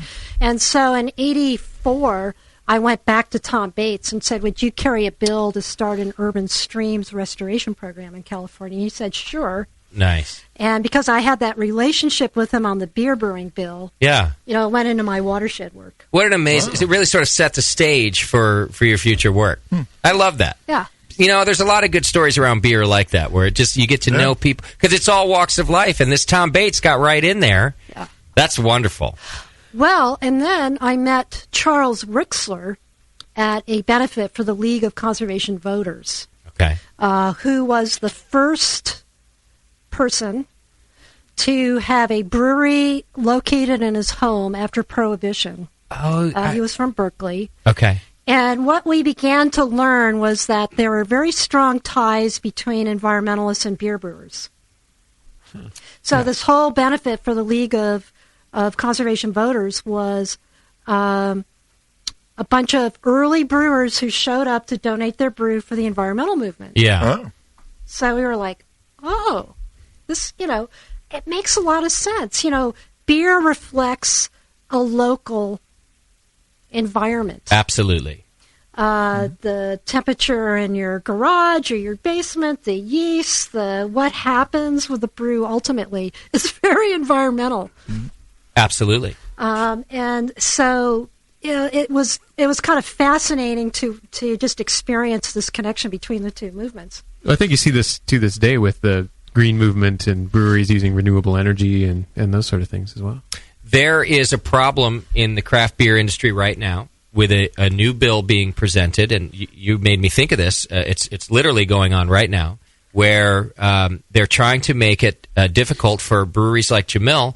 Right now, farmers are allowed to come and pick up the spent grain. It's an excellent way to recycle spent grain. Right. Farmers love it. Brewers obviously love it. The government is looking to make it very difficult based on another. It's a food law that is just sort of being applied to breweries because they fall under the blanket, where they're making it next to impossible. It would be very, very expensive, the amount of machinery, equipment, and certification that Heretic Brewing Company would need in order for farmers to pick up his grain. They have to dry it out. There's this whole process they're looking to make. Packaged, can't touch hands. And it would make it impossible for Jamil to do the environmental thing, which is to environmentally get rid of his spent grain, helps the farmers, helps him. And so the craft beer industry is trying to rise up, and there's a lot of petitions going around and fight against this bill, because it would literally alter this relationship you're talking about, this local relationship and the relationship with the environment that brewers have been doing for years and years and years. You know, Budweiser doesn't care, because their spent grain doesn't necessarily go to a local farmer. There's too much of it. But Jamil's spent grain, there's just enough. It's perfect. And this relationship is really in trouble right now with this new bill. You can go to the brewersassociation.org right now, folks at home, and read about this if you don't know about it. We posted a link to it on our Facebook page, I believe, this week. If we didn't, we will right away. And it's kind of a call to action on this very relationship that you're talking about, Riley. And it's a bummer to see it still happening, you know. But we still have to get involved and change things. Yeah. Yeah. So, Riley, what a story you have. I'm so happy to have met you at our beer festival, of all places. That's very cool. I think the first beer festival was organized by Owens from the Bison Brewery in Berkeley. Mm-hmm. The first ever beer festival. It was a music, beer, homebrew, beer, microbrewery. Excellent. Brewery festival. And now, as soon as the weather gets warm, it's like there's a beer festival every weekend. Are you aware at all at how big home brewing and craft brewing is? I don't know if you're still into craft beer a lot, but it is absolutely enormous in this country right now. And as I hope you know, stems from this work that we've been talking about that you guys did. I mean, there are, something like 2,500 breweries. It's more than that, Moscow? 2,700 breweries. Like a 100-year high. Microbreweries in the country. The National Homebrewers Conference sells out every year with like 3,000 participants go to this conference. The homebrew competitions all across the country are at capacity every time. I mean, it has just absolutely exploded. And it's legal. Thanks to you, Riley. You helped change the world. You helped change the world. Liver transplants are on the rise. It changed my world for sure. It's been great. We're essentially all here. We sit here today because it's otherwise we would be that pirate radio show not talking about home brewing. Right. We're not talking about using a carboy to ferment beer right now.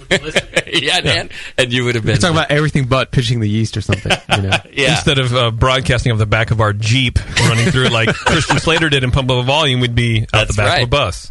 What a wonderful story. Do you are you friends with any of these original club members anymore, I wonder? Any of the... I was looking at my original list. We're all getting pretty old. You know, Lee Coe died quite a while ago. Okay. The Wine and the People... not there anymore, is it? They're not there anymore. Yeah. Although if you drive by, you'll see there's a little bookstore with a barrel hanging Oh, that's out. the spot. I know the place. Yeah. I always wondered where this was. You would, Nate. Well, I've got advice for you. All those Nate people are knows dead. everything. You should take all the credit now. I mean, really, they're not going to complain. That's how we write the story down. Well, they aren't all dead, but you know. But they're all deaf and they'll never know about this. Younger people had to take over, and you know. Yeah. Well, I don't think we can thank you enough for what you've already done. I certainly thank you for being on here to talk about it with us on the show. I know our listeners just love this story. So thanks for what you did for us. All right. Well, you know, I may take you up on the idea of scanning some of this stuff. Jamil is your guy. Yeah, Jamil will definitely do it. I guarantee you. He's serious. Literally, put it all on the internet. He's the responsible one in the room, so he'll take care of things. One for you. question: the Oak Barrel Homebrew Shop, which still exists today, on San Pablo, right. That was around during the time in which you guys were forming. It was pretty early. After Wine and the People closed, the Oak Barrel was shortly right thereafter. Okay, got it. So they're around the same time. They were very supportive of this movement and, you know, homebrew classes and all that kind of stuff. Right. Yeah.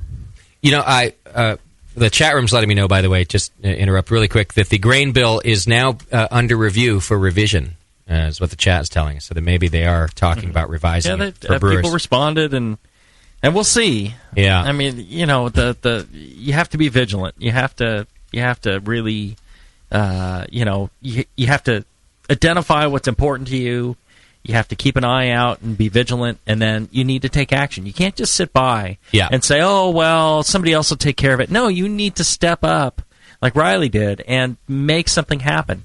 You need to if you want the world a certain way, you need to make it that way. That's right. Don't just assume it's going to happen, because it won't. Yep.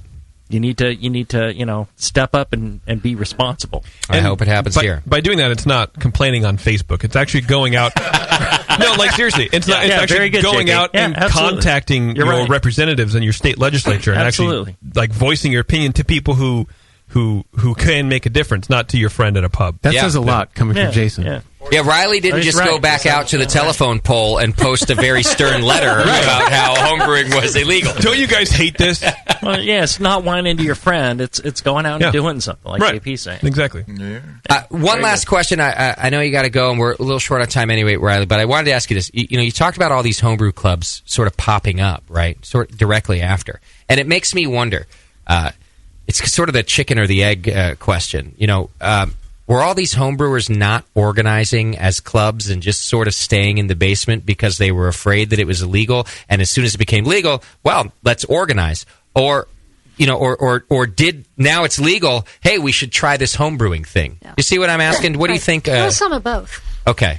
Because I think when the first 4 clubs started to organize, a network started where more and more people started to get involved. Okay. Yeah. And so I think, the clubs made the bill happen. After the bill happened, that made more clubs. Yeah, that makes sense. And then as home brewing became more common and we had more of a network, just think about it. There's more technology being shared, more brewing strategies being shared, more recipes being shared, more knowledge about brewing, making some science possibly, like learning things and telling everybody. So then we had a group of sort of super home brewers who went, wait a minute, I want to make my living doing this. Yeah. So the Pacific Brewery in San Francisco was a home brewer. Okay. Buffalo Bill Brewery in Hayward there, he was a home brewer. Yeah. Owen was a home brewer. So really the first microbreweries were home brewers. Yeah, okay. And 90% of the breweries that start today are today. home It's still that way, it seems. If you take Jamil as an example, All right, Riley, listen, I gotta do this because you are wonderful. Thank you. And we're here because of you. So thanks so much and for spending time with us today. And it sounds like Jamil might get a hold of that paperwork so everyone can kind of check it out, too. That would be great. It really is a lot of information that's incredible. You saved it, and we're so happy you did. You're just a resource to cherish. Thanks, Riley. Well, thanks for inviting me. Absolutely. It's a lot of fun. Look, you can come back and drink beer with us anytime. I'm sure we can come up with about 100 more questions for you. Okay, if you have Firestone Double Barrel beer. Oh, you like Firestone? Yeah. Okay. There might be some in the fridge. Now you're speaking our language again. Oh, yeah. We're a Firestone house right here. We love that brewery. Right. Ann Riley, ladies and gentlemen, you can check her out on our live stream page. You can see her here in action, and I know that we showed some of those documents on the camera, and it sounds like maybe we'll get some available for you to read. I'm going to take us to a break right now, but that's just what great information. We're all here because of it. The break's going to be a little bit long, so just hang in there, live listeners. It's only because we're going to pour our Brewcaster Challenge beer right now at the break. We're going to come right back and judge it and find out, was it Moscow or Doc? Hang in there. It's The Session, and we'll be back in just a few minutes.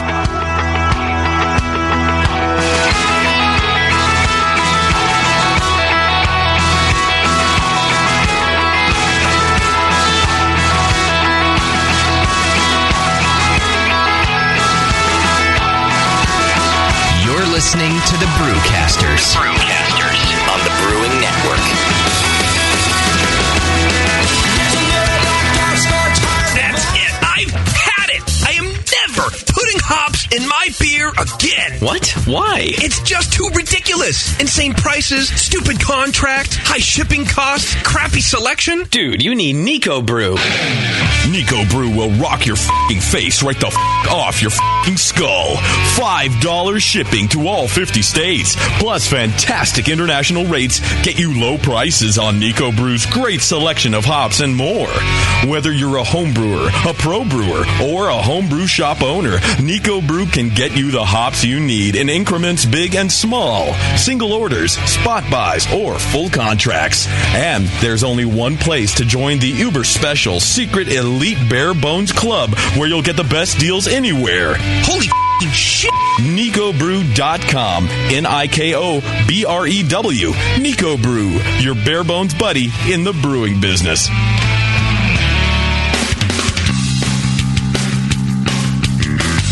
Hey, my brewing brothers and sisters.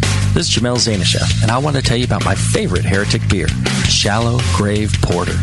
I love the rich, malty character of this beer. While full and rich, Shallow Grave has an easy drinking finish that isn't too sweet. I've always loved my homebrew porter recipe, so when it's time to brew Heretic Shallow Grave, I started with that in mind. But I tweaked it with all my latest recipe ideas. Just like in homebrewing, I made sure we used only the finest malts that would produce the ideal flavor for this beer. We used select British malts to get the rich chocolate and caramel flavors, and we spared no expense. The result is a beer as dark as a moonless night, with hints of vanilla, coffee, and chocolate, perfect for a cool evening out in the woods. Cheers.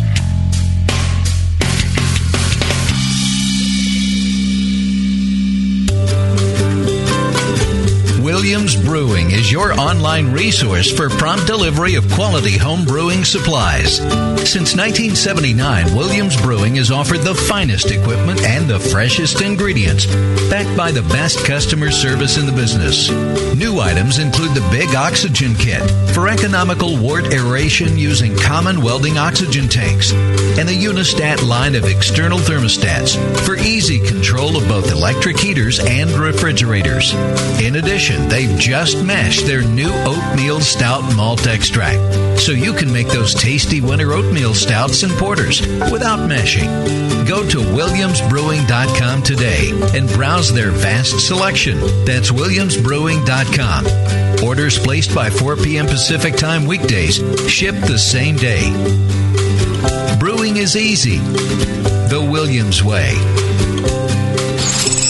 Hey, Wooly, I'm beat. Can we find a nice tree to just hang out in for a while? You're beat. I've been swinging through this forest for 50 years, ever since we first escaped from the circus. I know, but there's got to be more to life than exploring this creek and trying to populate the valley by copulating with loose, hairy girls. Marquis, stop. Look! What is that? It looks like a man-made treehouse. With fresh food. And craft beer. Welcome to the Creek Monkey Tap House, boys. Grab a seat. Creek Monkeys drink free. Awesome! The Creek Monkey Tap House in Martinez, California takes their mission of fresh food and beer seriously. They only serve locally raised beef and chicken, as well as local sustainable produce. It's better for you and the planet, and it just tastes better. The beer and wine at Creek Monkey Tap House are chosen with the same care for the highest quality and rotate frequently to make each visit an adventure. Swing on into the Creek Monkey Tap House and enjoy a new legend of amazing food, beer, and wine. The Creek Monkey Tap House, online at creekmonkey.com. Hey brewers, it's planting season. Have you ever dreamt of walking through your own hop garden? Well, look no further than Woodburn, Oregon, and the Crosby Family Hop Farm. Blake Crosby and his family have been passionately growing hops for 5 generations. And right now, they're taking orders for 2014 rhizomes for all retail and wholesale customers. The Crosbys know how to grow hops and are here to help you establish your family's very own successful hop garden. In fact, when you plant a hop rhizome from the Crosbys, you're using the same plant your favorite professional brewer bought his hops from. Friendly professional service, fast shipment, and quality hops at competitive prices. The Crosby family brings all of this to you. Call 503-982-5166 or visit bcrosbyhops.com and let Blake Crosby and the Crosby Hop Farm help make your hop garden a reality. bcrosbyhops.com. Hops from the Crosby Family Farm to yours. Hilo, what's it feel like? Take awesome and multiply it by 2. Yeah! Spraying live beer radio all over your face. Can't get any better than this, baby. It's the Brewing Network.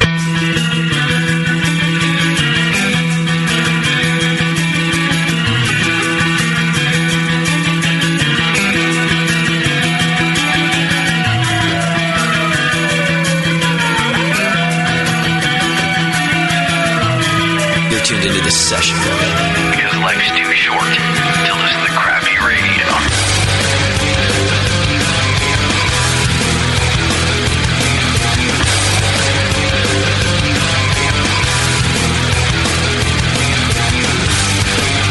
How cool is Ann Riley? That was fun. And a good story to hear. I'm telling you, I thought it was such bullshit when somebody was, oh yeah, no, she legalized homebrewing, and then I realized they're not bullshitting me right now. Very cool. She gave me her meth recipe before she left. Nice. There you go. Excellent. Well, she told me it was secret. Yeah, well, BS. She looked really she good. She said for someone I met. underground. She didn't say secret. She's the Heisenberg of homebrew. Did we get a fact checked on Maltos Falcons being the oldest homebrew club in California? Yeah, so we never had gotten she kept saying a full... San Andreas. Well, no, hers. Or the Yeast Bay Brewers. That hers was the first, well, and then that there were still others. Exist. San Andreas still exists. Yeah. Oh, I see. Okay. How'd that happen? Yeah, we might have to do San a fact Andreas check. Malt. Also, did she described Maltos Falcons North Bay as starting up here? Yes. Did we know that? She might have been on meth. No, she was saying that. Because I thought, I mean, clearly now they're Southern California, right? But yes, where they started up here and then moved, that might have been one little discrepancy there. Could have been. Could very I well think could have that happened. she just had a very broad, like when she just started naming things, like she was like, I know this guy and he was in this. And Yeah, I don't think she likes being called a broad, but she prefers to. She was in the wrong room then. Never call chicks broads. All right, hey, let me let you know about a wonderful sponsor of ours, Satirstein. Did I get it right? No. You just told me how to do it, and then I got it wrong. Saterstein, baby. Saterstein. Saterstein Homebrew. Saterstein Homebrew is a project that's on Kickstarter now, and I love these Kickstarter campaigns. People trying to make it happen with limited resources, but living their dream through it. So it's fun to see. Saterstein is a project now on Kickstarter that bridges the gap between hobbies. It takes science fiction, fantasy, gaming, mythology, and even history, and explores it through beer. Don Dem, the man behind it all, wants to make it easier for people to dive into the hobby, so you can feel confident, when you try your hand at brewing, and then have some fun. So check out the video. It's a lot of fun, and you'll be toasting the yeast for some time to come. You can see the Kickstarter video. You Google him. It's Satyr Saterstein, and you'll see his Twitter and his Kickstarter campaign right there at the top, and you can go contribute and help Don live the dream. Because it's a long URL. Yeah. Is that the deal? Yes. Yeah. So they also have a Twitter, by the way. I just noticed you can go to Saterstein, Satyrstein on Twitter. I'm seeing that over there. And go check them out. It's a unique project mixing science fiction and mythology with beer. Yeah, if you watch his video on his Kickstarter page there, I think you'll get an idea of Don's personality and kind of what he's going for here with this recipe book. And it's all the geek stuff that I know you love. Yeah. All you Magic the Gathering people out there. Go check them out, Saterstein. Google it. Okay, so it's time to do our Brewcaster Challenge.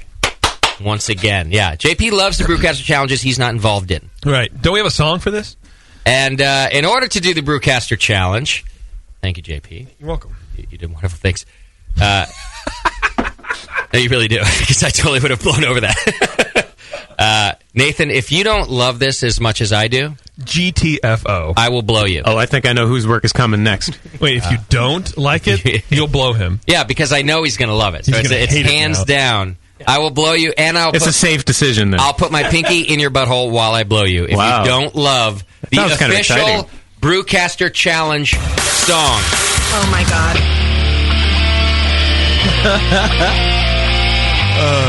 Then we take a break for 16 measures. Wait a minute, I've heard this before. Really long. The Brewcaster Challenge this time around between Dr. Scott and Scott Moskowitz. The Battle of the Scots. Dr. or Scott. Imperial IPA. We've tasted at the break, and we've voted.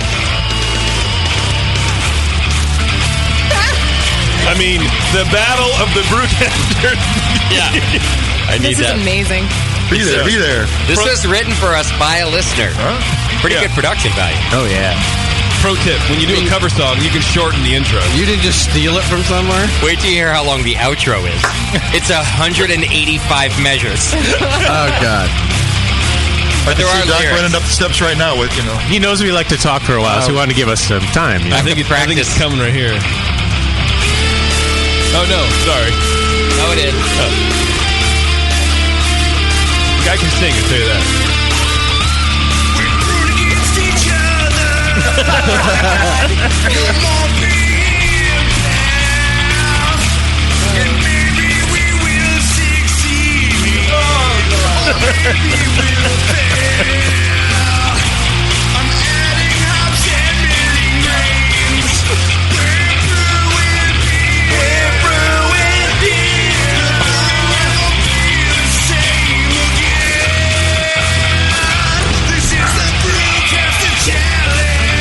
That's right. It's the Brewcaster Challenge. Wow.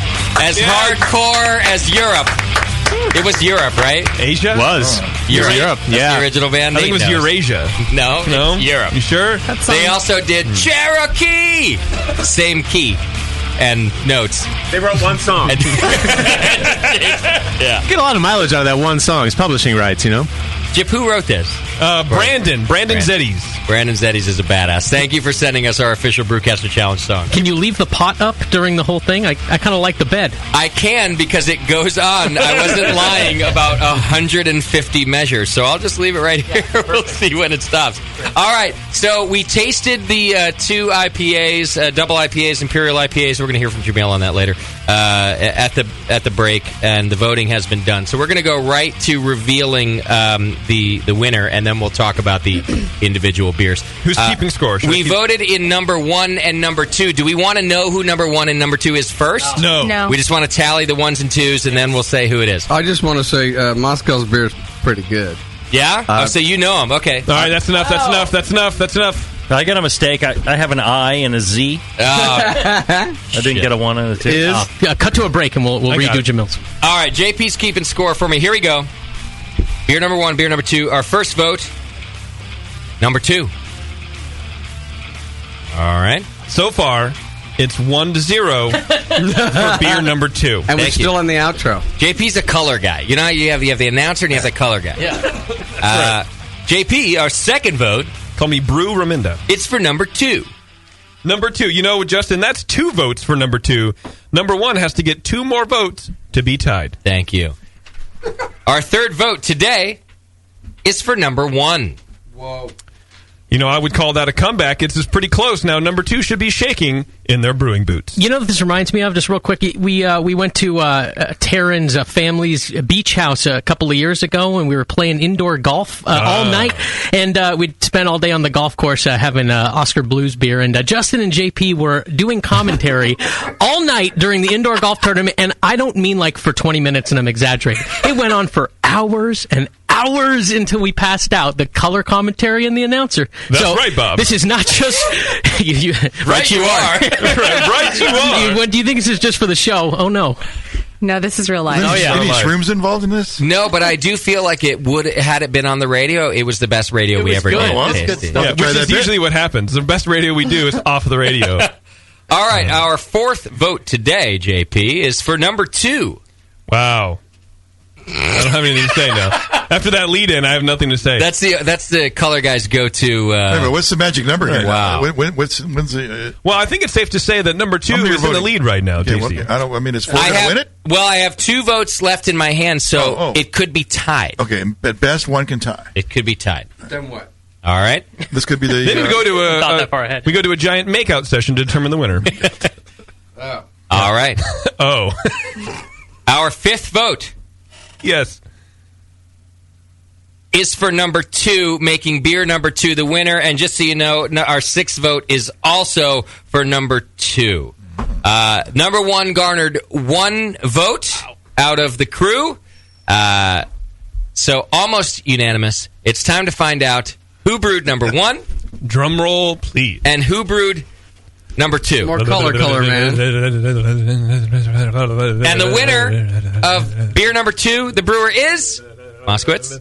DOC. Oh yeah. Scott comes through. Thank God. The self-appointed hater of double IPAs. Never brewed a double IPA, I believe. I know you've brewed IPAs before. No. I don't think you've Best ever... I got closest was a pale ale. Okay, which means who gave number 1 the vote? Let's find out. I did. Viva! Number 2. Can I say why? Yes. I thought number 2 smelled like pee. Oh. I couldn't drink it. Do I sense Simcoe hops in number 2? Possibly. I don't know if you're sensitive to that whole pea flavor. Smells like potpourri to me. It smelled like pee. All right. Potpourri. Well, that's good pee. So let's do this. I would like to discuss the losing beer first, leading up to the winning beer. We need to find out about the techniques and the process and the recipe and the whole deal. So, pardon me. Let's go to beer number 1, brewed by Moscow. First of all, Moscow, what do you think of the beer? And compared to number 2, which would you have voted for? Oh yeah, number 2 is the clear winner. I could have a pint of number 2, and I could not have a pint of my own. Of your own? Yeah, I mean, and I'm no fan of the style, but 2's just so well done that it's I would like a pint, even though I'm not a fan of Imperial IPAs. Okay, so tell us about the beer. I know you did a Pliny clone. Is that right? From More Beer, from our sponsor at More Beer? Yes. Okay, and you just followed that to the T, basically? No, not to the T. No, I omitted some of the Simcoe from the dry hops and from the from the boil as well, because I know nobody in here likes that hop, really, and so I'm brewing to win the contest. I want to go for the taste of the people who are tasting it, right? Yeah. Good job. And I also waited until later than it said to add the corn sugar. To try and avoid the cooked corn sugar thing, which I don't think I did. I think it still kind of tastes like that. Okay. So no, not to the T. But otherwise, yes. All right. None of that helped. No, that is correct. It did not. Tried everything. Help. It is. It seems oxidized and flabby and under attenuated. Well, and that's weird because I did hit. I did hit my balls. No, Scott would like to know how to make his beer better. I would, and which is weird because I did hit my finishing gravity, which was 10-11. So how can it be under attenuated if I hit that target? Check your hydrometer. It's warty. It's warty. I call it under bitter. It's warty. And oxidized. It's got this kind of funky, kind of stale, caramelly thing, excessively caramelly thing going on. When oxidation happens, it adds this color, and because Pliny is not nearly that dark. Oh, oxidation adds color too. Oh, it'll darken. Yeah, it can. It's like hold that up to the camera, would you? Steel becomes rust. Yeah, and rust has that orange color. Oxidation will darken a beer. Right. Definitely. I had no idea. Leave your hydrometer sitting out. You on mentioned your beer, and it'll darken. Scott, if I remember correctly, before the show, you mentioned transferring your beer a couple of times. Yes. That could have introduced could have some O2. Scott's a good brewer. Wait, hang on. In this one, that's where the failure is. Transfer a couple times. Tell us about the transfers. Well, I racked from the primary to a smaller carboy for the dry hop, and then I racked again off the dry hop into another carboy before I kegged, and then I cold crashed in the third carboy just to get it as clear as possible. Okay. When you cold crashed in the carboy, did you have any other like CO2 or anything on top of it? You were just pulling in oxygen when you cold. Did you flush the carboy with CO2 before you transferred it? I did. Yeah, but when it's sitting there, when you get it cold, you might be pulling in like 4%. Is that right? Of the volume in air. So how does one cold crash without that happening? Cold crash in a keg where you can apply CO2 to it. I just cold crashed my Schwartz beer. It's sucking oxygen right now. I gotta go, guys. I'll be back in 20 minutes. Is that just because oxygen is lighter than air or something? No, the volume what is decreases. The reason? You're right. So the volume of liquid, when it changes in temperature, it changes in size, and that size change, it has to come from somewhere. Right. It's not going to implode the carboy. It pulls in oxygen, and the headspace pulls in air. The headspace above it contracts, right? So it's got the pressure goes down when it gets colder, so it's got to suck it in from somewhere. And usually it bubbles in through your airlock. Yeah, people are like, "Why is my airlock empty?" Right, or something like this, or why is the blow off tube pulling in the stuff from the bucket, and that's part of the reason why. You can't pressurize your carboy. So right. Yeah. You put it in a keg and cold crash it in there. I wish I had a time machine. That's what I'd do. Well, this is the point of the Brewcaster Challenge. Yeah, you learn. That we get You're to learn a good these brewer. things. You know, it's not the end of the world. Now, what you are really nasty at is sticking your pudgy little fingers in every cup when you carried them up here. I saw that, you bastard. I wanted it to have a salty kick. If you ever do that again, that explains a lot of oniony and cheese I get out of these. I'm going to throw up with your the fingernail fat fingers in the glass. Wait, I want to do it again. That was the urine. God, Bevo, you're going to kill me. Drip, drip, drip. Okay, so we think the main problem then is the oxidation, because it does sound like it attenuated. That's one thing for me. It's got higher alcohols too. I'm getting that. I forget this was wasn't as good. I think. Maybe that's why it's oxidized. maybe that's why it seems sweeter, is because of the higher alcohols in it. You get just that can help. I mean, sweetness comes across as under attenuated, and if you get higher alcohols usually from a higher fermentation temperature, then you're going to get a perceived sweetness at the end of different alcohols, solvent even to come across. This was a mini mash beer? I forget.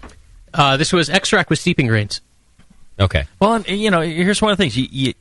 It doesn't matter what beer you brew. If you take a great brewer, Doc's a great brewer, and you can have him brew anything, and it's a beer he doesn't brew, his fundamentals of, watching for oxidation, for fermentation, just treating everything right, it carries across. And then it becomes a recipe issue for him. Yeah. It's like, well, it's not something he really has dialed in his recipes for, so it is what it is. That's a good point. Yeah. But the fundamental flaws, those don't appear. Yeah.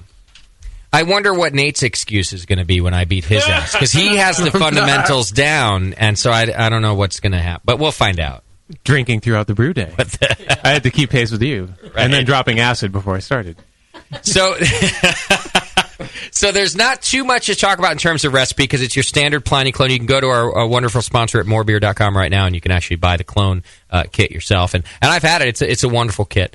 I didn't find your beer as offensive, but my palate's not as good as some of these guys. I actually found it to be a good beer. It just that the Doc's definitely was a cleaner. It was a clearer choice. Yeah. But I also agree with your own statement. I would have had trouble downing a pint of your beer. Right. I would have maybe tasted it and gone, oh, okay, somebody made a double IPA, and that's not my thing. This is very homebrew. Yeah. That. Yeah. So. Derogatory comment.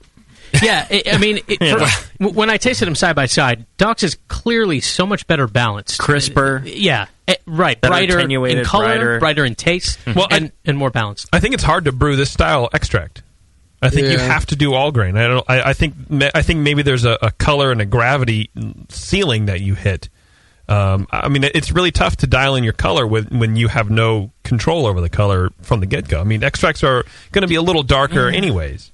But he got fresh extract because we went to more beer. Yep. Excuse me. It's not a knock on the extract quality. I think it's just on the medium in general. Where if you're going to brew a beer, I think that's not as there is some drawback to the concentration. Yeah. If you're trying to make something really light. Exactly right. Delicate. I mean, that's why you're adding the corn sugars, because you're trying to bump the gravity up without doing the whole extra malt thing and kind of weighing down the flavors. I still think it was more than that, though. It was, but I think just from the get-go, I think doing at a disadvantage. You mean just from Scott was already kind of down one because of the medium in general. Sure, and down two because he's a ginger. So you soulless ginger. Yes, right. You got to have soul to brew an IPA. Doc has soul, so or a soul anyway. Isn't that Spanish for sun? Yeah, he has someone's soul. Let's just say that he's taken a few probably. Well, Moscat, you made it to the winners bracket after defeating Jamil, and you had to go up against Doc. We tried to level the playing field. I'll say the aroma is great, but actually, I did like the aroma too. It's not a terribly made beer. Doc's just happened to be better. That's all. That's kind of that's what I was saying by I'm not getting like the egregious flaws, the oxidation flaws that others are, but I'm not saying they're not there. Right. I thought actually it did smell wonderful. Then the taste was just it had some problems. It's definitely not oh god, I can't take a second sip beer by any means, but when you're thinking with a whole pint in front of you, maybe not, but it's not a bad beer. But this also is the point of the Brewcaster Challenge in kind of a bracket system, like much like the NCAA tournament, an underdog can knock out a top seed in maybe the first round. But what you hope is that the best brewer who has the best fundamentals, like you're pointing out, I really mean this, the best fundamentals, like Jamil's pointing out, ends up hopefully at the end we have one of our top. What we think are our top brewers as a winner. I'll be there. I would have been shocked if Scott beat Doc. Yeah. I would have been absolutely shocked. Tough style. We talk about this style, like we joke about it as saying, oh, just throw in more hops if you want to cover up your flaws. But when I do it like this, I disagree with that. I feel like it's a difficult style. Hops won't hide but maybe it's because I don't like fermentation, I think. And also... I think as it gets towards the end and you define it down to like the two best brewers, then like recipe is going to start to come into play. Yeah, because they'll both be making great fermentation, great wort, all this. They've got all the fundamentals totally dialed in. Yeah, and then what you're going to see is like, okay, well now who can deal with a style that they haven't brewed before, and which one of them owns Brewing Classic Styles? And that's right. Well, it's kind of, to me, it feels like a very experienced artist, a painter with the recipe. What did he then do with the tools available to him, and how did those apply to us? Right, like Scott did try to take into account his audience, and I think that was a smart move. You're like, hey, we're not a big Simcoe, except for Tasty. We're not a big Simcoe crew, so you pulled that out. So that's an artist like picking his paint, right? Right. But I think you're right, Jamil. When all other Scott's things case, being it's more like picking his nose. and then holding the rim of the glass. Sticking it in rim. No, you buried them ham hocks deep into the glass. I saw that. Did you actually touch liquid? Oh, it was close. It was close. I was not close. Halfway. All right, let's talk about Doc's beer, which is the winner today. You did not use a clone recipe of any kind. I assume you made your own? Yeah, I did some reading up on Pliny clones, and that's kind of how I started. Of course, I referenced brewing style. Brewing Classic Styles, exactly. Good. Whatever the title is. Yeah. The classically brewed thing. Well, basically the cover's gone, and I can't even read it anymore. Okay. Because it's just so dog-eared and stuff. And then I started thinking of all the things I hate about really hoppy beers, and I said, hey, can I change that? So I did. So there's a lot of hops in here. I took Jamil's advice, which is always hop the fuck out of it. That's a hoppy son of a bitch. Yeah. I'll tell you that. And this one actually, I have 4 kegs of it, and this one, I was going to filter it, but I was too hungover yesterday. I couldn't do it. I'll filter it after you give it to me. Yeah. Like Jay-Z said, fundamentals. Yeah, fundamentals. I'll trade you a Bo Pills. He's telling me. Okay. This is unfiltered? You like it? Yeah, this is unfiltered. Yeah, and I don't like the Bo Pills. Clearer than the, every time I transferred it, I was really careful about any kind of oxygen uptake in this thing whatsoever. How many times did you transfer? 11. Well, 3 or 4 probably. So tell us about that. I think that's important to homebrewers. I actually the first dry hopping went right into the conical. So primary. Yeah. Okay. Right into I usually don't in the conical. I actually used a hop back on this, and I dusted the dust off my hop back and used that. Where does that go? So does that mean like as it goes from the kettle through the chiller and then into the conical? Well, you dropped the yeast before you dry hopped, right? Yeah. Well, that's just a unit. That is a secondary, essentially. Yeah. So I dropped the yeast out of the bottom of the conical. Dumped in a... Wait. I'm still on the hop back. You skipped over me. Okay, so when kettle to... Does it go into the hop back hot? Yeah. Well, not 212, but, I cooled it down with the immersion chiller down to around the 150 range. In the kettle. And then I put it through the hop back at about 150, and then it went into... Then it goes through the chiller. Then the chiller, and then into the conical. Okay, all right. So that's your first after kettle hopping. So then it fermented for a day or two, and then I put in the corn sugar at that point. And then it fermented for a good another 7 days. I let it run. What temperature are you fermenting? It was 68, and then I let it ramp up to 70. And Scott, did you temp control your fermentation this time?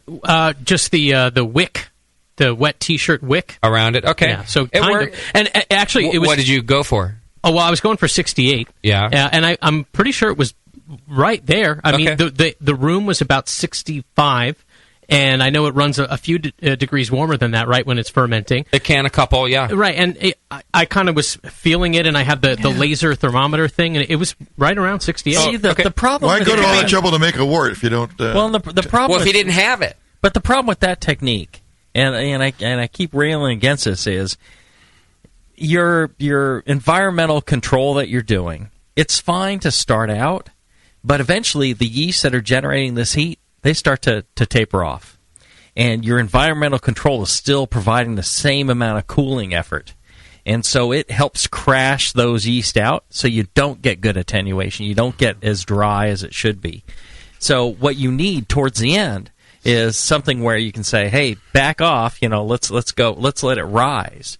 And where you're actually measuring the temperature of the beer, and your cooling is applying the cooling effort based on what the yeast are doing. So, it doesn't force the yeast out. Which is what Doc said with he let his rise a couple of degrees rather than go down. He's controlling the temperature of the beer. Yeah. Scott's kind of, trying to do his best, but, crack open the bank account. Checkbook. The checkbook, the money purse. I think a moth is going to fly out when I do. Right. Get a couple of shekels Some dust. Apply them towards temperature control. Well, but it is an equipment thing, right? It's just something you have to spring for. You have to. You got to keep it steady. Well, and the other problem, there's more than just a couple of degrees of heat. When there's active fermentation, it could be 5 or 7 degrees. Right. Okay. I've had carboys that are 7 degrees higher than ambient. Mm-hmm. Okay. So it's not just, so Scott, Jamil's right. It's a good method to if it's the worst case scenario, if you have nothing else, but 65 degrees, that thing could have been going 72. You just don't know because there's no probe inside to tell you exactly what's going on either. So you're just guessing. It could be 68. It could be 70. It could be 66. You just don't know. Okay. Like and then you can't repeat saying, it. That's the other thing. It's better to have saying it could be 5-7 degrees of rise, and then once the yeast are stopped providing all that heat, you're really suppressing the temperature. You're helping it crash. Yeah. And it's not cleaning up diacetyl. It's not cleaning up a lot of other things, compounds that are a real problem. And if the temperature is varying, you're stressing the yeast, and they're adding their own set of off flavors as well. And some are going to drop out of solution because they're not happy with that temperature fluctuation. They're going to go into temperature shock protection mode, essentially. That's a big difference between a lot of home brewers and commercial brewers. Is one is temperature controlling, the other one isn't. Yeah. Have you ever been into a commercial brewery that didn't have glycol jacketed fermenters? No. Never, ever. Okay. Now, Doc, something you did that was unusual was you added the sugar after the first dry hop. No. I'm misunderstanding. No, I know. It was after the hop back. Like 2 days after pitch, basically? Yeah, 2 days after pitch. After the pitch. Oh, I'm sorry. Then you went back to the hop back. I'm sorry. And then after total fermentation and the diacetyl rest, then I dumped the yeast out, got it out of there. Then I put in a buckload of hops in there, and that was a pain in the ass right there. Okay. Don't know if I'd do it in the conical again. 2 questions, Doc, real quick. Before you dump the yeast, you probably applied CO2 on the top? Yes. Got it. Cool. The other one, when you did the sugar addition, granules right out of a bag straight into the fermenter? Or? No, Erlenmeyer boiled clean water, dissolved into the water into a super concentrated solution, and then that went in. Boil for 10, 5? I just want to concentrate sanitize the water.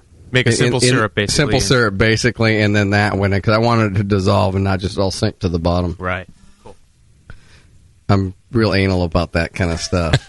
Well, that matters. Sometimes if you dump the sugar right in, the beer will jump out right back at you. Yeah. Because there's CO2 already in the solution. You're creating nucleation points for it, basically. And it just jumps right out. Could there be a sanitation issue if you just dump sugar granules right in there? Isn't stuff floating on the granules? Really, nothing grows. Sugar's so dry, it's only 4% Right. water. Nothing can grow because there's not enough moisture. There's not enough moisture, honey or sugar. Like your grandma. That's right. But I mean, bacteria can still land on it and be sitting there. They just can't do anything. Yeah. So, but it's more the issue of I want to make sure it dissolved, and I've had it jump out at me before trying to pour it in there because it's if you've ever poured anything into.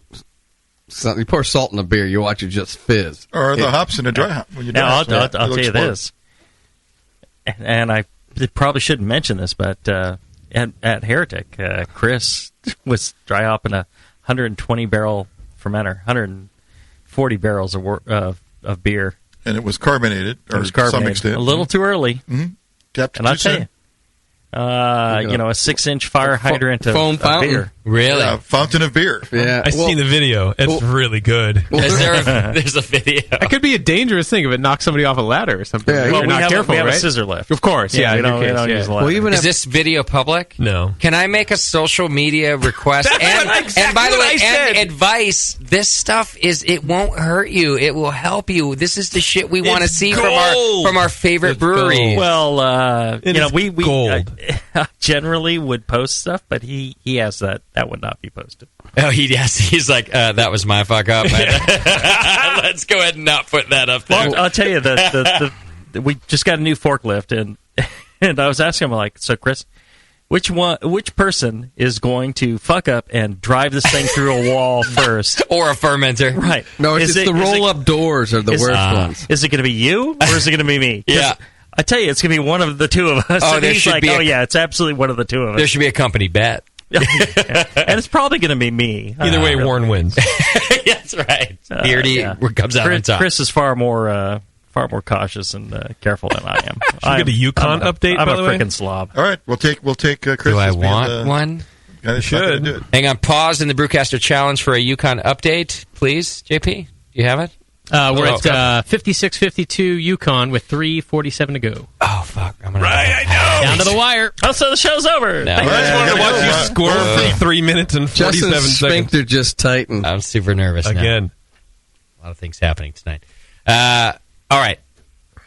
So dry hop. We're only 5 minutes in that bar at the corner. Let's go dry hop. Dry hop, I went right into the fermenter. And be careful with that because fermented beer, even though you haven't carbonated, has carbonation in it. So be careful of that. Yeah, so you mentioned you're like, God, you had a lot of difficulty with it. What's the difficulty? Well, no, I didn't want to sit on there, so dropping it out the bottom is a pain in the ass. Oh, because it doesn't want to come out. Well, it would, but it just seemed to go. I have I used a couple of things hooked together. They're all triclover clamps. Yeah, and you end up with a sight glass. And a sight glass, and I just open it up. I would purge it with CO2 before I put it on there. Put it on the bottom, open up the bottom butterfly, and then hopefully it would go down in there. And it would, and it wouldn't, and then it would go down 4 times, and I'm still filling this damn thing up. Okay, and a lot of hops. It's just sludging in the bottom. In your recipe, do you remember how many ounces or pounds of hops? Pound and a half. Is that right? The first one, yeah. Your dry hop? Yeah. Wow, that's a lot of hops. 20 gallons. Well, for a 20 gallons. But still, that's a lot of In 5 gallons, there's like 16 ounces. There's a pound. In well, I got to the point where, I was originally was going to put 5 and 6 and 5, and I had 8-ounce packages, and I said, just went for it. Just dump. What am I going to do with the rest of them? Just dump them, man. What the hell? See, I like that theory, even though he's in a competition here. He's like, well, fuck Didn't it, work for me in the Mosaic when I put like 3 pounds in a gallon of beer. You get a little diesel out of that one. Oops. So then, you transfer out of there to what? I transferred out of there to 4 kegs. Okay. The last keg. Did you didn't crash in the conical? No. Okay. No. CO2 purge kegs again, of course. CO2 purge kegs. Put it all in there. I fucked that up with my Schwarzberg. Damn it. The last keg. With you. A lot of sludgies came out of that one. Okay. And what was that? Something just flew out of the AC vent. A bat just flew out of the vent here. Sure, a bat just came out of our Martinez. That wasn't Mothra? Ben. Wow. What the fuck is that? It's like a scene from Amityville Horror. The flies start appearing. I just saw it almost hit me in the head, but okay. So, as I got them all done, and the last keg, just sludge, more sludge. More. I try to cut it off. But there's no dry hopping happening in these kegs. This is just what's dropping out of solution. That's what just was coming out of the conical. Yeah. So the first 3 came out pretty good, and the second one, a lot of stuff coming through and I'll usually cut it off. Okay. And that keg, I couldn't get anything out. It just clogged up the whole dip tube. Oh, all right. So I had to rack it out of there with a cane. Okay. At that point, and that's what you're drinking. That one. Because that one actually came out the cleanest. You're kidding me. Yeah. It all settled to the bottom, and that one came out the other ones are still a little bit mucky looking. That's interesting. And of course, as I put it in my chest freezer, I'm noticing my chest freezer is only at about 58. Oh. And it's supposed to be set at, 36. So I check everything, I unplug it, I plug it back in, I reset everything. Yeah, I got it down to about 52. So I had to order a new chest freezer. Now I got a new chest freezer. A bigger one, of course. But okay. So that one went in there. So now it's all doing that. I took this one was the cleanest one when I transferred it over. And the other one, the other two of them, I had scheduled to have a second dry hopping. That's dry hopping now. So, but it was still a little too mucky to bring it along. They've only been dry hopping again the second time for about 4 days. Okay. So that's kind of... That's your deal. That's how it rolled through. What kind of yeast? Cal 001? I think so. It's your standard... Maybe you didn't use yeast. Well, you used 001. Yeast, Moscow, yeah. I used my fingers. You just stuck your fingers in it? Yeah. Like Moscow. Sweet. Fingers. Yeah, it works well. Works every time. Yeah, I'm pretty sure I just It's like Colt 45. 001. So. And I made a big-ass starter for it. Okay. Well, Doc, you didn't disappoint. Congratulations. I saw a little bit on our social medias this week. In fact, I think one comment was, if Doc loses, I will refuse to listen to any of the bullshit the Brewcasters ever say again. Because people finally figured us out. Yeah, feeling like, really, your supposedly good brewers can't win the fucking bracket. So I do think that you've done us right by defeating Moskowitz today. Just imagine if Doc managed to produce a better radio show than me. How would I feel? You know what? We're not going in a head-to-head painting contest either. Right. Yeah. Well, who paints with their head? That's retarded. Yeah. Way to go, baby. Nor I knew will you would be win. cleaning my teeth, Moskowitz. So, well done. Good. Actually, a valiant effort. And well, you know what? I think Jamil. That's what I love about having Jamil on the show. He really, I think, pinpoints and summarizes it very quickly. Fundamentals. Yeah. And I think it's a thing that I always talk about with my shit too. It's when you brew often, you get your fundamentals down, and if you don't, you don't. So fundamentals, Absolutely. Kids, just like baseball.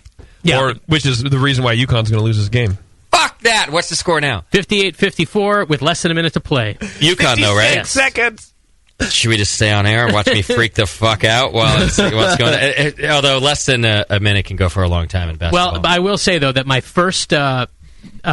my next step, I should say, is becoming a better brewer is definitely going to be fermentation temperature control equipment that will help me accomplish that. And I've known that for a while, and the wicking method worked against you, Jamil, as it were, but not this time.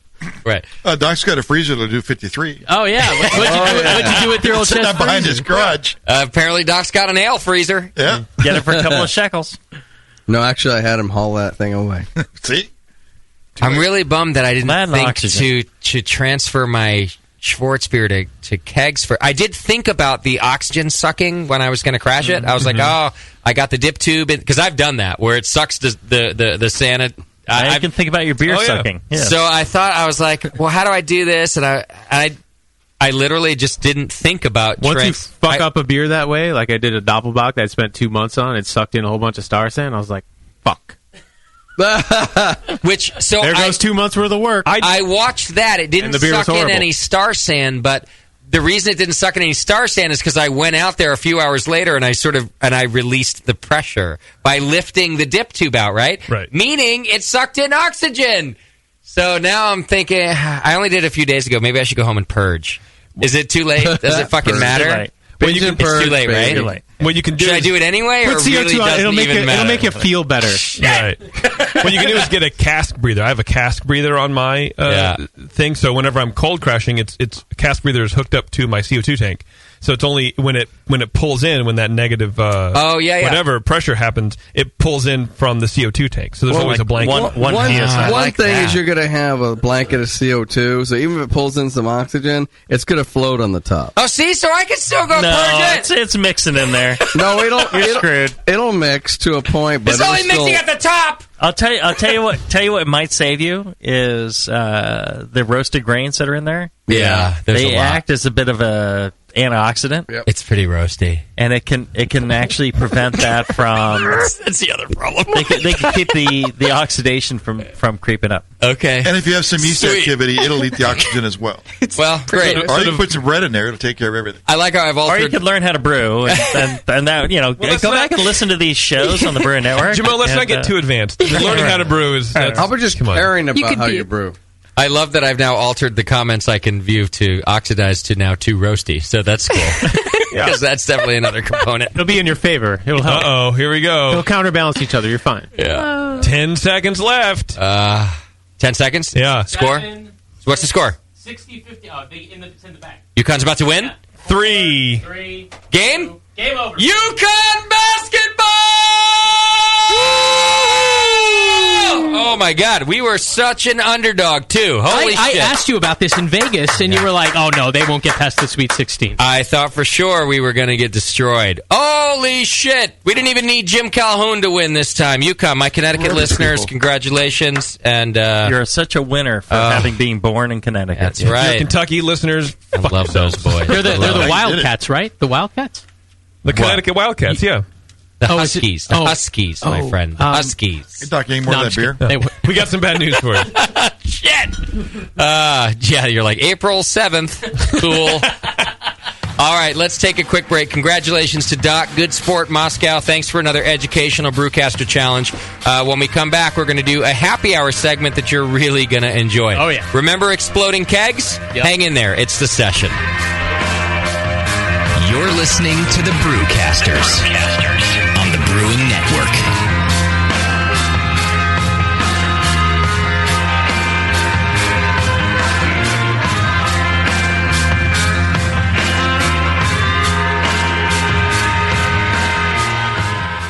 All right, BN Army, it's trivia time. What's the only homebrew shop with over 1,000 recipe kits, $4.99 shipping on orders over $100, and is also home of the Wolf Shirt? The one and only answer is Austin Homebrew Supply. For over 20 years, they've specialized in creating recipes such as the best-selling Texas Blonde Ale, Apocalypso, Hop Bomb 2.0, and Double Chocolate Stout. And they just recently unveiled their small grain kits that produce 1 gallon of beer.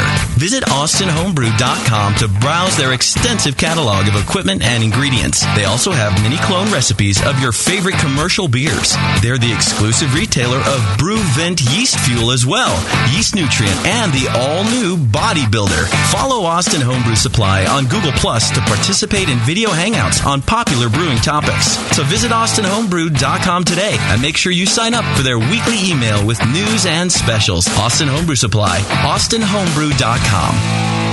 As a brewer, you already don't settle for second best. You want great tasting beer and you want great equipment to make it with.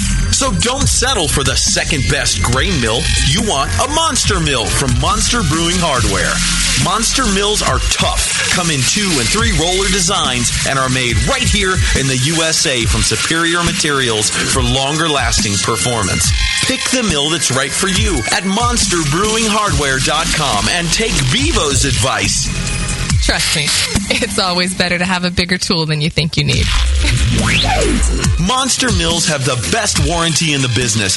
Your satisfaction is guaranteed. Visit monsterbrewinghardware.com now and check out all the mills and mill accessories. Don't settle for second best. Get a Monster Mill from Monster Brewing Hardware. Do you know the 3 most important rules in brewing? Sanitation, sanitation, and sanitation. And no one does it better than 5-Star Chemicals. 5-Star knows sanitation. You can only sanitize clean equipment. And 5-Star knows how to clean, too. For craft brewers and home brewers, 5-Star has what you need to keep your fermenters, serving tanks, kegs, and draft lines sparkling and free of any beer-spoiling bacteria. PBW, caustic, acid cleaners, Star San, SaniClean, lubricants and defoamers, pH stabilizers, and more. 5-Star Chemicals has cleaning supplies, safety supplies, heat exchangers, pumps, hoses, and valves. And 5-Star is proud to offer eco-friendly products that exceed customer expectations. If you have a cleaning problem, you need the 5-Star solution. Visit 5starchemicals.com or call 800-782-7019. 800-782-7019 and get the 5-Star treatment today.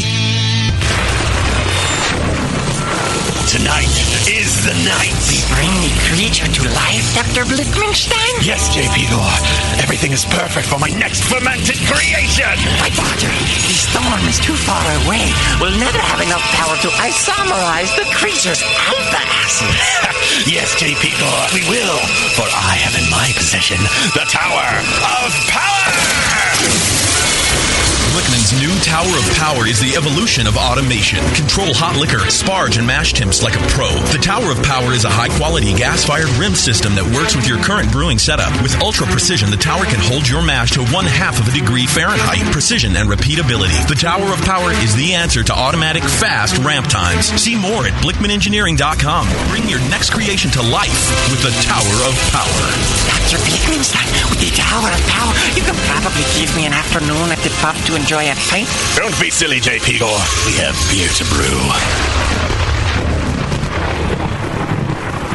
Adventures in Homebrewing has the knowledge and expertise to craft their own gear and original recipes. Some of the things homebrewing.org creates and manufactures in-house are the Brutus brew stands and propane burners, the Serial Killer adjustable 2-roller grain mill with 7-pound hopper, custom stainless steel false bottoms designed to fit kegels, coolers, and mini-sized brew pots. Visit Adventures in Homebrewing at the National Homebrewers Conference this June in their home state of Michigan to see more homebrewing.org creations. The brewers at Adventures in Homebrewing have designed a huge selection of original recipes for extract and all-grain brewing. Adventures in Homebrewing original recipes are tried and tested, proven to be of the best quality. And right now, Adventures in Homebrewing is shipping 24 of their best recipes for free. Visit homebrewing.org for the most current selection. Once you try one of Adventures in Homebrewing recipes, you'll keep coming back for more. And now, it's even easier with free shipping on these kits. And don't forget to use the current coupon code AIH10. Adventures in Homebrewing at homebrewing.org. Mix me your 100-grain amber recipe, and I'm going to eat it. And then it can ferment in my gut. It totally works. The beer is almost identical to the grain sandwich. Your colon won't know what hit it. The home of live beer radio. TheBrewingNetwork.com. Because like beer, radio shouldn't suck. You're listening to The Session. You're listening to the Brewing Network. Because like beer, radio shouldn't suck.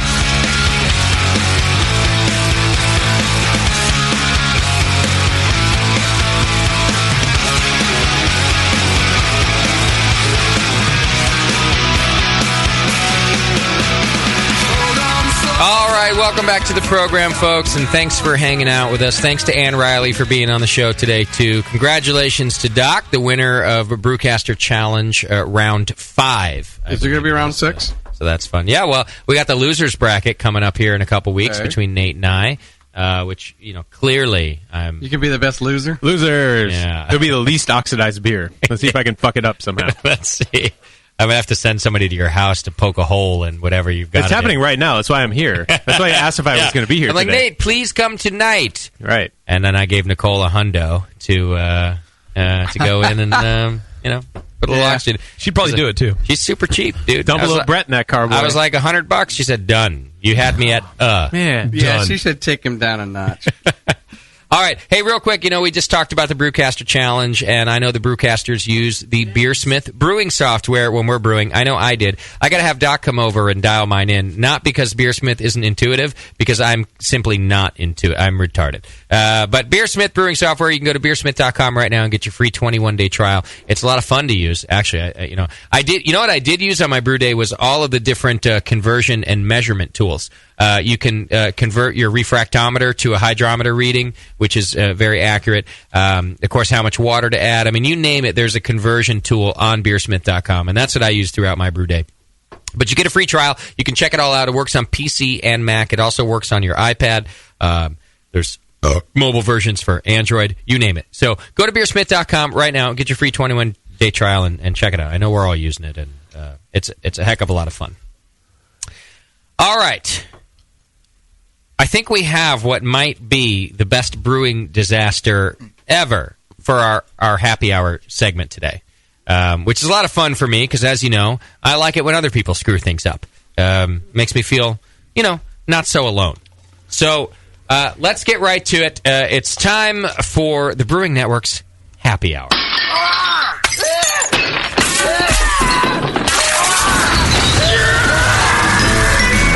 It's time for the BN Happy Hour.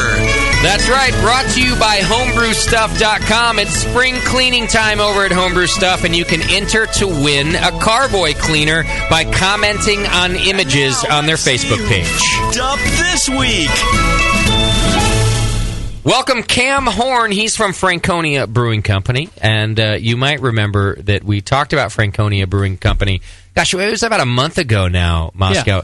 They made the beer news because a fermenter blew up this is a pro brewer, folks.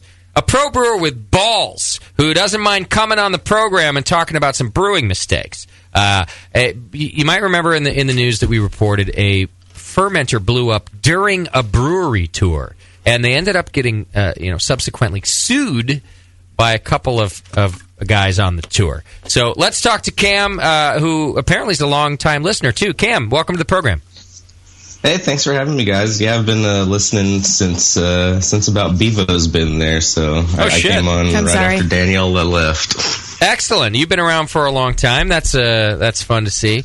And then I guess you heard us talk about you when we brought up your story in the news. Yeah, and I kind of feel bad about bringing up another lawsuit on the program. I know that's all y'all have been talking about recently, but I guess it's kind of the thing to talk about these days. So, well, yeah, I was driving home from the brewery, and all of a sudden y'all start talking about me, so I figured I gotta call in and let you know what actually happened. Well, I'm surprised that with the lawsuit and everything, they even let you talk about it. So this is the funny part, that Cam did sort of let us know right away, like, hey, I heard you guys, and I'm willing to talk about it, but I can't yet. So he notified us right away. Right. But now, Cam, what's the deal? Like everything's been settled or what? Yeah, they finally settled the lawsuit happened, but they finally settled it. So after a month after the settlement happened, we can finally put things to rest. We've had this fermenter hanging out outside of our brewery for 2 years, and we finally get to do something with it. And you couldn't even remove it was the crime scene, basically. Yeah, it was evidence? Exhibit A. Yeah, everything that was involved with the accident, everything we had to hang on to. So we've had this 25-barrel tank hanging out in the dumpster square outside of our brewery for 2 years. Was it just shredded like shrapnel? No, it really didn't mess it up that bad. What actually happened was when it overpressurized, it blew the manway door out the front of the tank. So all that really happened to the tank was it blew the door out, and then one of the legs buckled underneath. So the tank's in pretty good condition. We're thinking now that we can actually use it, we're gonna use it for an open fermenter because we can't put the lid on it, and maybe try our hand at our Berliner Weiss or something. Attaboy, don't get rid of that shit. Well, you can't use it. You can't trust it to pressurize again. Not that he probably could. No, we're definitely not going to try to put pressure on it again, but we figure we got this giant tank that's out there that's not doing us any good, so we might as well try to do something with it. Now, if you had to keep all evidence pertaining to the case, does that mean that, like, whatever hot brewery room tasting girl, the one working the tasting room, can't leave. Also had to, like, sit out, on the side of the building for the last 2 years, too? The judge says you have to stay at my house. She's on retainer. Yeah, everybody had to stay. I'll clean my basement up. So dumb. We are really dumb. Really, really dumb. I'm just trying to picture a hot girl working in their tasting room. Is that so bad? No, it's fine. All right, so Cam, we just reported this story rather recently, but it happened a couple years ago, right? Yeah, it happened almost exactly 2 years ago. 2 years ago in February. So they saw the statute of limitations coming up, I guess, and they tried to get their lawsuit in right there under the gun. Wow. All right, so give me the quick rundown, because we did report on the story, but essentially you're doing brewery tour groups. Were you there that day? Yeah, so we're brewing most days. We're brewing 6 days a week, usually right around now. And so I was actually there brewing that day. We get there pretty early in the morning on Saturdays, so I get the brew going and everything. And the tour group starts, and we had about 120 people in there for the tour going that day. And so our owner, Dennis, he gets the tour going, and he brings everybody over to the brew house side of the building. And I had just gotten to the point where I was knocking out into one of the fermenters, so I jumped down. I let him do his spiel. I run over and hang out onto the other side, get out of everybody's way.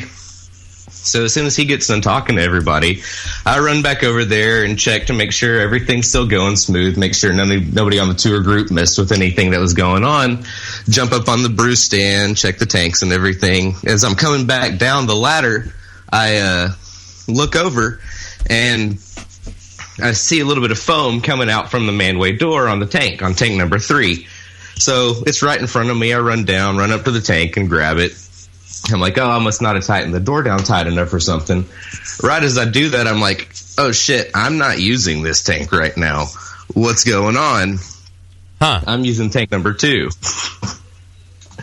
So in all of about 2 seconds, I'm like, oh crap, foam shouldn't be coming out of this tank anyway.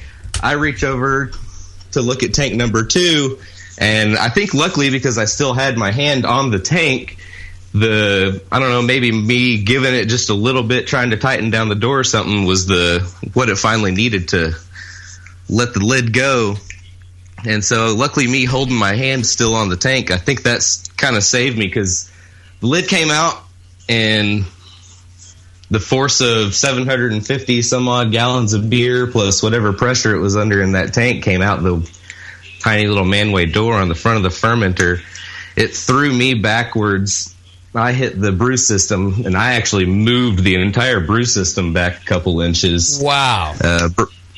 Broke my elbow, and I got covered in Kolsch. It was the largest Kolsch shower that I've ever taken.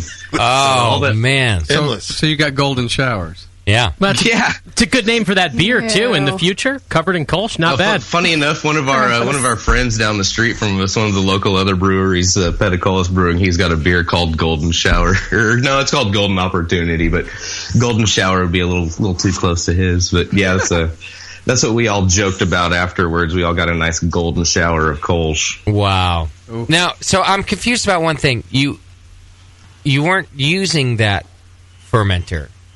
Is that what you're saying? No, it wasn't the one that I was currently using that day. So we had been instinctively he thought he was causing the problem. Okay, I'm sorry. Okay, I thought, what are they all connected or something? I thought I was causing the problem right then. I thought, I just didn't tighten the lid down enough. So as I was knocking out, a little bit of foam was coming out of the tank. Okay, I understand. Got it. All right. As I run up to the tank, I realized that it was a tank that had already been closed off. Fermentation was done. It was under pressure, ready to go to the cold room. Got it. Now, did you end up with an injury? Like you hit the brew system, or did you break bones? Yeah, I broke my elbow. Luckily, okay. Other than that, scrapes and bruises, but not too much. Other than that, I was fairly fortunate in the incident. Little broken elbow. What's the big deal? What happened? But what happened to the two dudes that sued you? Like, did they actually get hurt that day? It was a man and a woman. I thought it was a girl. What, couple, yeah. Two dudes. Yeah, it was a guy and a girl. Yeah, we don't tell the difference. Was it, like that? thing where they have mental anguish. And what happened to them? So, basically, after the tour group left that room, everybody goes over to the cooler. So luckily, right when this happened, almost everybody was in the cooler at the time, the best possible place they could have actually been. That force made the tank fall backwards, and it was just right in front of a little flimsy little steel wall. And right on the other side of that wall was our kegerator, where our volunteers were pouring beer, and the guy and the girl that got hurt were actually friends with our volunteers that were pouring that day, and that's why they weren't in the tour in the cooler with everybody else. Okay. So the tank comes falling backwards through the wall. It actually hits the kegerator, and since he was standing at the kegerator, it knocked the kegerator into him, and he fell over with it, and he actually did suffer some injuries. He had a couple broken bones. He probably got the worst of the injuries out of everybody there. Okay, all right. How are you going to be with your friend, though, on the tour and then come back and sue? I know you're probably asking yourself the same question, so these are rhetorical. Yeah, we did, and he'd actually been on the tour 6-7 times before. Right. He's like... He was definitely a regular. It's a groupie. Now, I assume... Now, let me ask you this, and I don't know if you're allowed to answer these types of questions. Is he allowed back into the tasting room? Can he come in? Or is that okay? We never said that he wasn't allowed. Attorneys and other people said that he wasn't allowed. I'm sure at this point he can come back if he wants to. And I mean, he'd have to have all the other tours in the area. He'd have to have balls the size of Martinez to show back up in your. We reserve the right to refuse service to anyone. Yeah, I'm not saying that. I don't know. I'm speaking like if this were my place, if it were the Hop Grenade and he had the balls to show back up. I'm not going to hurt him or anything, but I'm going to ridicule him until he cries like a bitch. I'd buy him a pint. Okay, I'll bet it wasn't even him that started this suit. He had medical bills. His company. Yeah, we really don't think... His company says, somebody's got to pay for this. And he had come out to the tour plenty of times before. We think an attorney just found an opportunity and jumped on it. Either that or his employer or his insurance company. Needed somebody. Do you know how many things I had to sign so you didn't get sued when I fell off that retaining wall? I see what you mean. Yeah. Well, but we report. I reported this. Yeah. I reported this at the time, which is none of us have an issue. I mean, with if he has medical bills, and that's understandable. I mean, the guy has broken bones, and if you're like, look, I got to cover the $21,000 that the hospital charged me. Yeah. But they didn't do that. They went the emotional distress bullshit route and asked for like $1 million. Yeah, and obviously we were offering to pay for the medical bills. Our insurance was offering to pay the medical bills the whole time, and it was funny the mental anguish or whatever, because the girl Renee, when it happened, she passed out. And nobody knew what was wrong, so Care Flight actually had to come in, and they flew her to the hospital. Oh, they airlifted her. Oh, she passed out. $15,000 later. Was it just like she got the vapors and fainted? She just fainted for. She saw blood. Yeah, she just fainted. She was in shock, and she got so scared that she ended up fainting. Lightweight! Oh my god! And you know what? You realize that pain and suffering. She'll never drink beer again. It's all your fault. I'd sue you for that. If I could never drink beer again, Cam, I'm suing the shit out of you. Now that's emotional distress. I'll tell you that right now. Wow. Oh, so she got airlifted. Unbelievable. I fainted before. I did not get airlifted. He got the ambulance ride. Exactly. He had all the broken bones, and she got the helicopter. Who beat who to the hospital? Did she win? Did she beat him to the hospital? Or? Yeah. And I'm she was pretty fine. sure she beat him to the Care Flight got there pretty quickly. And I'll bet she was home that night. Did it have to go all the way through court, or did you settle out? No, it didn't have to go all the way through court. We settled out. Can I ask, how much did they get paid?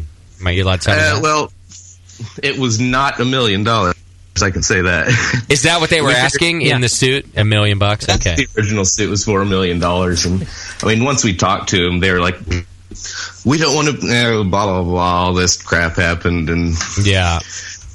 After lawyers' fees and the taxes they had to pay on it, they got a just settlement. So okay. Well, I hope their if their medical bills got paid and like $25,000 on top of medical bills. I mean, what's it? Yeah, I mean they each. Well, the settlement ended up being about half of what they asked for total, so we figured they probably ended up with a good chunk of change after the attorney's fees and everything. Yeah. No way, the legal guys soaked it all up. Attorneys' fees on these sorts of things are about 50%. It's so at least. sick. So, It's so sick. So they still. That's why we think that the attorney had a lot to do with the suit. So. Oh yeah. They had no control over it anymore. He took control and drove the whole thing to where it ended up. I'll get you that. You know what? They didn't say what he's going to get. The lawyer says, "Oh, I'm going to get you this. I'm going to get you this, but I'm taking that." Now, were you guys, smart enough? And actually, I don't mean to be rude in this statement of how I'm asking this question, but I guess what I'm saying is, were you insured enough that it kind of covered this stuff for you guys? You didn't take a big hit, personally as a business? I mean, okay, good. Other than being out of operations for a little while, it really didn't impact us too badly. I mean, so you structured your shaken up for a while, and it took I me bet. a couple. But you structured your company in a way that you'd be protected from this. So that's smart on your part. And I guess I'm asking this question because I think it's important for small businesses to learn. Shit happens, and when it hits the fan, you have to be structured in such a way, whether that be the type of entity that you are, like a corporation or an LLC, or the type of corporation, or an insurance policy that's going to back you up when this stuff happens. Because, Cam, correct me if I'm wrong. I mean, even however well you guys are doing, if you had to pay even the settlement, and the lawyer's fees out of your pocket, that would have hurt quite a bit. Oh yeah, absolutely. I mean, any small brewery, it's gonna hurt them quite a bit. And as small as the breweries are around here, we're all gonna be hurting a lot if it comes down to that. So it's a good thing that we were covered as well as we were. So clearly, it was a equipment malfunction. Yeah. Is And your like I said, is your insurance company going after the equipment manufacturer just to try to recoup their losses? Or is it stopping here? As far as we know, a lot of the equipment that was manufactured, everything, as with a lot of small breweries that are opening up these days, a lot of our stuff came secondhand, and the equipment manufacturer doesn't actually exist anymore. So they weren't able to go that route. That's not a very deep pocket at all. That's too bad. Because you're like, oh, sorry, they're not there. Fuck off. Well, I was halfway expecting you to say, "Oh yeah, we use like old dairy equipment, and it wasn't ever used for this purpose." And Farmer Bob got sued. We're screwed. Yeah. No, it's just 20-year-old ancient pub brewing equipment that we're still using. So wow. Hey, note to self. So did you ever determine why the pressure relief valve failed? The insurance company and the engineers and everybody took all that stuff away pretty quickly. I'm sure they've still got all that stuff held on. As best as we could tell, it was a combination of something happening in a really old pressure relief valve and a faulty weld on the manway of the tank. And those two combined with overpressurization somehow, just wrong place, wrong time. I mean, we feel like something like that could have happened in the middle of the night when nobody was there. It just decided to happen when I walked right up to the front of the tank while 120 people were in the other room. Yeah.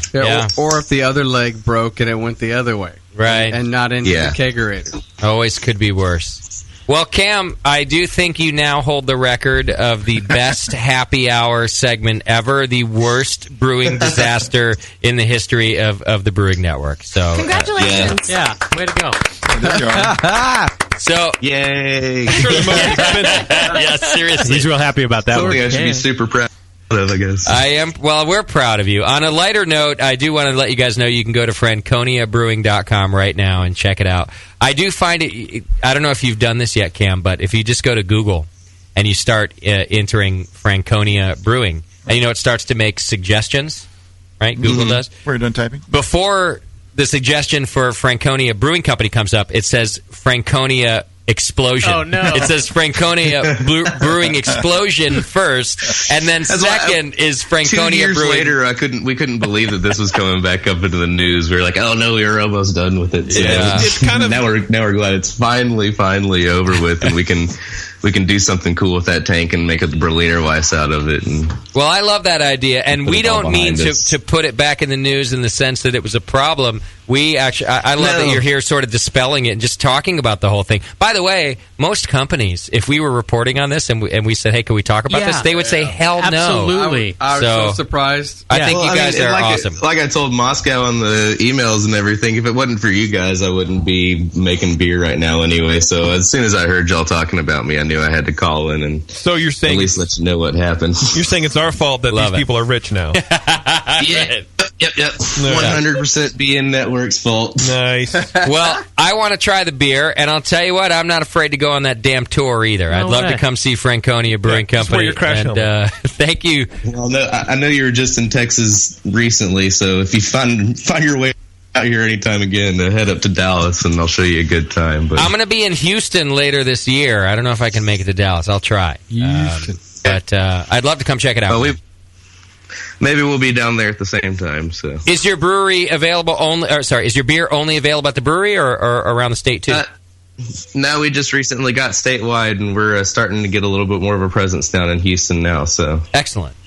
All right, Franconia Brewing Company, ladies and gentlemen. This is Cam Horn, and he's not afraid to give you his brewing disaster. Thanks for being on the program, brother. Thanks a lot, guys. Thanks for having me. Cheers. Take care. Thanks, Cam. Cheers. All right, FranconiaBrewing.com. And don't forget, it's brought to you by our good friends over at homebrewstuff.com. You can go over there. It's a great homebrew supply shop. And for the month of April, they're doing a Caption This contest over on Facebook. Just go to their Facebook page. We're going to put up a caption every week. And the funniest caption, the one with the most likes, gets entered to win a keg and carboy cleaner. So that'll be only 4 of you at the end of the month entered to win. We'll draw a name, and we'll get a winner of the keg and carboy, the Mark's keg and carboy cleaner by captioning. It's a Caption This contest. Can I enter? That's I'm basically both witty and lucky. You are enter, man. You need a keg and carboy cleaner? No. The one that the Tasty built you isn't working anymore? I think Doc invented that. All right, thanks to homebrewstuff.com and thanks to Franconia Brewing Company, and especially thanks to Cam Horn for doing that. That's pretty cool. I couldn't believe when Scott sent me the email. He's like, "Hey, so Franconia will come on and talk about this." I was like, "What? They'll actually talk?" Yeah, it was shocking. He'll get a cease and desist in the morning. Now, man, it's all settled now. Take your money and get the fuck out my face. I'm talking about it. Usually they say, hey, we're settling out of court, but you can't talk about it. Yeah. Because it's no fault, no this, no that. I have one of those going on with our trademark deal right now, where I'm not allowed to negatively do things about it. Yeah, and you got the other one with that family and itself. Well, that's the power you have. Really, you can't do that. I think I'm restricted a little bit. If people are trying to steal your logo, aren't you distressed? Can't you sue them for $1 billion? Yeah, you're very distraught. I can see it in your face. Over this. I am super distraught. I don't feel like I deserve money for it, but I am fucking distraught. Well, no, you got to losing sleep. I'm not doing it right. Attorney's got to train you. No, you don't. You deserve. Not only do you deserve money, you deserve their business. Right. You need an attorney I hate these people that can so cause much. as much mental anguish. Like a guy can go over and just hit him in the legs with a tire iron a few times or something. I have mental anguish. We know. I can get paid for that. You're losing sleep. You're starting to look as old as Tasty. I really am starting to. Maybe Tasty's looking younger.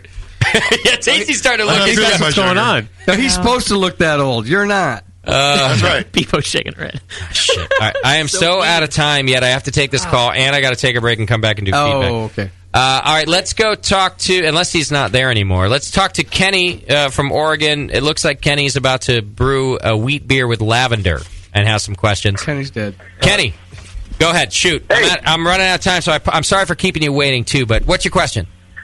Yeah, it's all good. Hey, me and my buddy are going to brew wheat beer and looking for advice on using coriander, orange peel, and some lavender to flavor.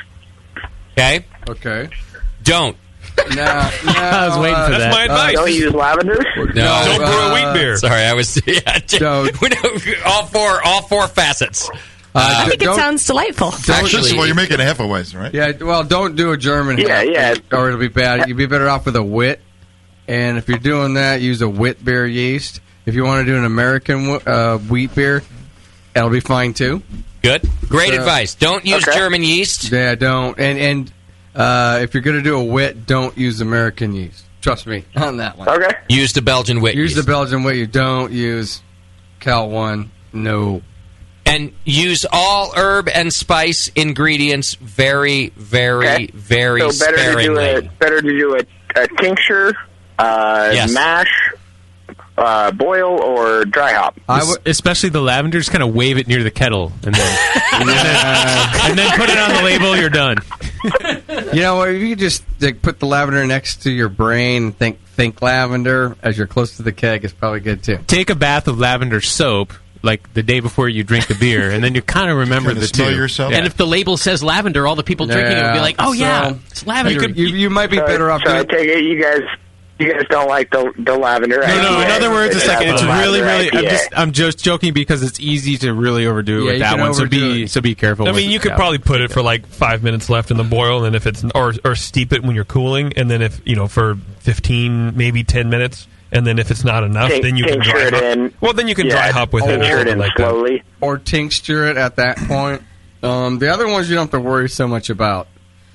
So yeah, okay. And the orange zest and all that stuff is adding to the boil and all that? Right at the end of the boil. Flame out. Yeah, flame out. The zest is fine. The chamomile, or if you want to do that, and the coriander, that's fine. It's the lavender we're worried about. Too much of that.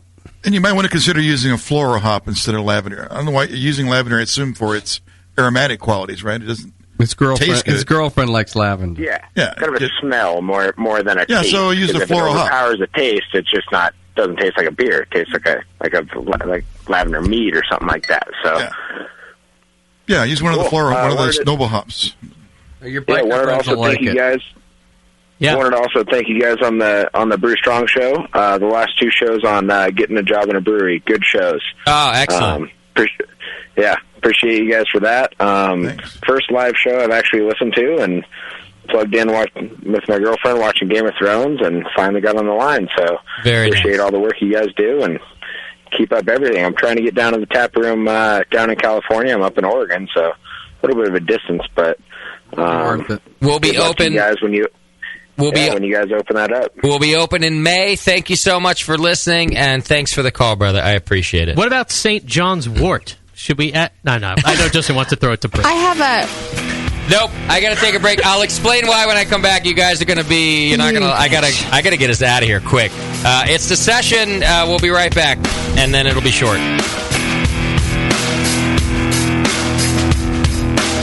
You're listening to the Brewcasters. On the Brewing Network.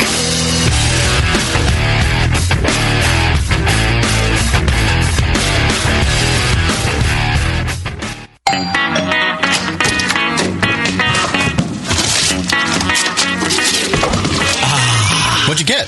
More brewing ingredients? Yep. You know what I love about Brewmaster's Warehouse? The $6.99 shipping. Well, yeah, but... the in-store classes for beginning brewers. Yeah, that's cool, but... the Brew Builder. Creating and saving your recipes online is awesome! No, yes, but... The cheese-making supplies. No. Oh, the wine-making supplies. The distilling equipment and liquor flavorings. All that stuff is awesome, yes, but what I really love is that the guy who runs it is totally hot. And that Brew Builder software is awesome. Oh, yeah. Brewmaster's Warehouse brings you flat rate shipping on great equipment and ingredients to make beer, wine, cheese, and spirits at brewmasterswarehouse.com. And if you're in Georgia, stop by Brewmaster's Warehouse Monday through Saturday from 10 to 6. Visit brewmasterswarehouse.com today because it's totally hot. Oh, yeah. Hey, dude, you know what beer this is? No, all the labels are falling off. Yeah, or the ink is run. Well, if it's a pale ale, you're good, but stay away from the quote-unquote Belgian. Oh, man, this guy needs to get some grog tags.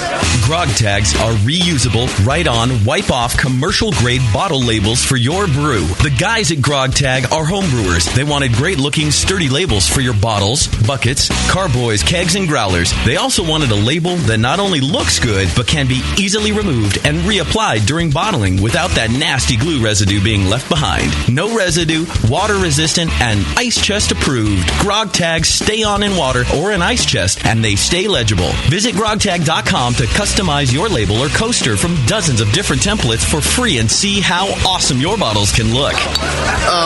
It's that pseudo Belgian. Yeah, we're getting him some grog tags, dude. Grog Tag. At least your beer will look good. grogtag.com. When I order a beer, I want my server to know more about it than I do. I want someone who enjoys good beer and loves helping others enjoy it too. I want someone who knows how to pour a perfect pint for any beer style. I want a Cicerone. The Cicerone certification program is creating the type of people who help you enjoy great beer. Home brewers and craft beer lovers know beer is more flavorful and complex than ever, and it takes some serious knowledge to store and serve beer right. Cicerones know beer. There are 3 levels in the Cicerone program: Certified Beer Server, Certified Cicerone, and Master Cicerone. Cicerones are truly the sommeliers of beer. The best beer locations have a certified Cicerone on staff. Relaxed and unpretentious, Cicerones are tested on storing and serving beer, beer styles, flavor and tasting, the brewing process and ingredients, and pairing food with beer. Learn more about your next beer guide at cicerone.org. Certified Cicerone, because it takes top talent to present a perfect pint. We already know you like beer, but do you like history, science fiction, gaming, fantasy? Award-winning home brewer Don Dem is writing a book just for you. Saderstein is about brewing with your imagination. I wanted to bring people together from all of my hobbies. The result is a how-to DVD and a cookbook with recipes like the Dwarven Stout, Brew 42, and my favorite, the Brown Dragon Ale made with habanero peppers. Saderstein is a recipe book and a how-to DVD. The only way you'll be able to get it is to fund Don's Kickstarter campaign. Pledge $5 or more and get some great rewards while funding a truly unique idea in homebrewing. Saderstein Homebrew. Find it on Kickstarter and pledge while you can. Thank you so very much for pledging your support to Saderstein Homebrew. Saderstein Homebrew. Kickstarter ends May 4th. Hi, I'm Jason Harris, the proud owner here at Keystone Homebrew Supply. We're thrilled to be entering our 20th year of supplying this great industry, and to show you, the Brewing Network Army, how much we appreciate your support, we're offering you 10% off your first order on our website, KeystoneHomebrew.com. Just use coupon code BNARMY at checkout, and I'll get your order out the same day. My goal at Keystone Homebrew Supply has always been to have a complete supply of everything a brewer could want. When you place your order online or when you come into our store, it's our goal to have everything on your list and more. One aspect of KeystoneHomebrew.com that we're really excited about is the ability to fulfill customers' exact grain bills. Do you hate to wait? Keystone Homebrew Supply can get your precious yeast and hops to you within just one day if you live between Connecticut and Virginia, and within 2 days east of the Mississippi. KeystoneHomebrew.com. Coupon code BNARMY. I'm Jason Harris, and I approve this message. Wait till you can pour it out of your own kegerator. I mean, your friends will look at you with awe. And it's just hot. It is? It's so super hot. The home of live beer radio. TheBrewingNetwork.com. Because like beer, radio shouldn't suck. You're listening to The Session. You're listening to the Brewing Network. Because like beer, radio shouldn't suck.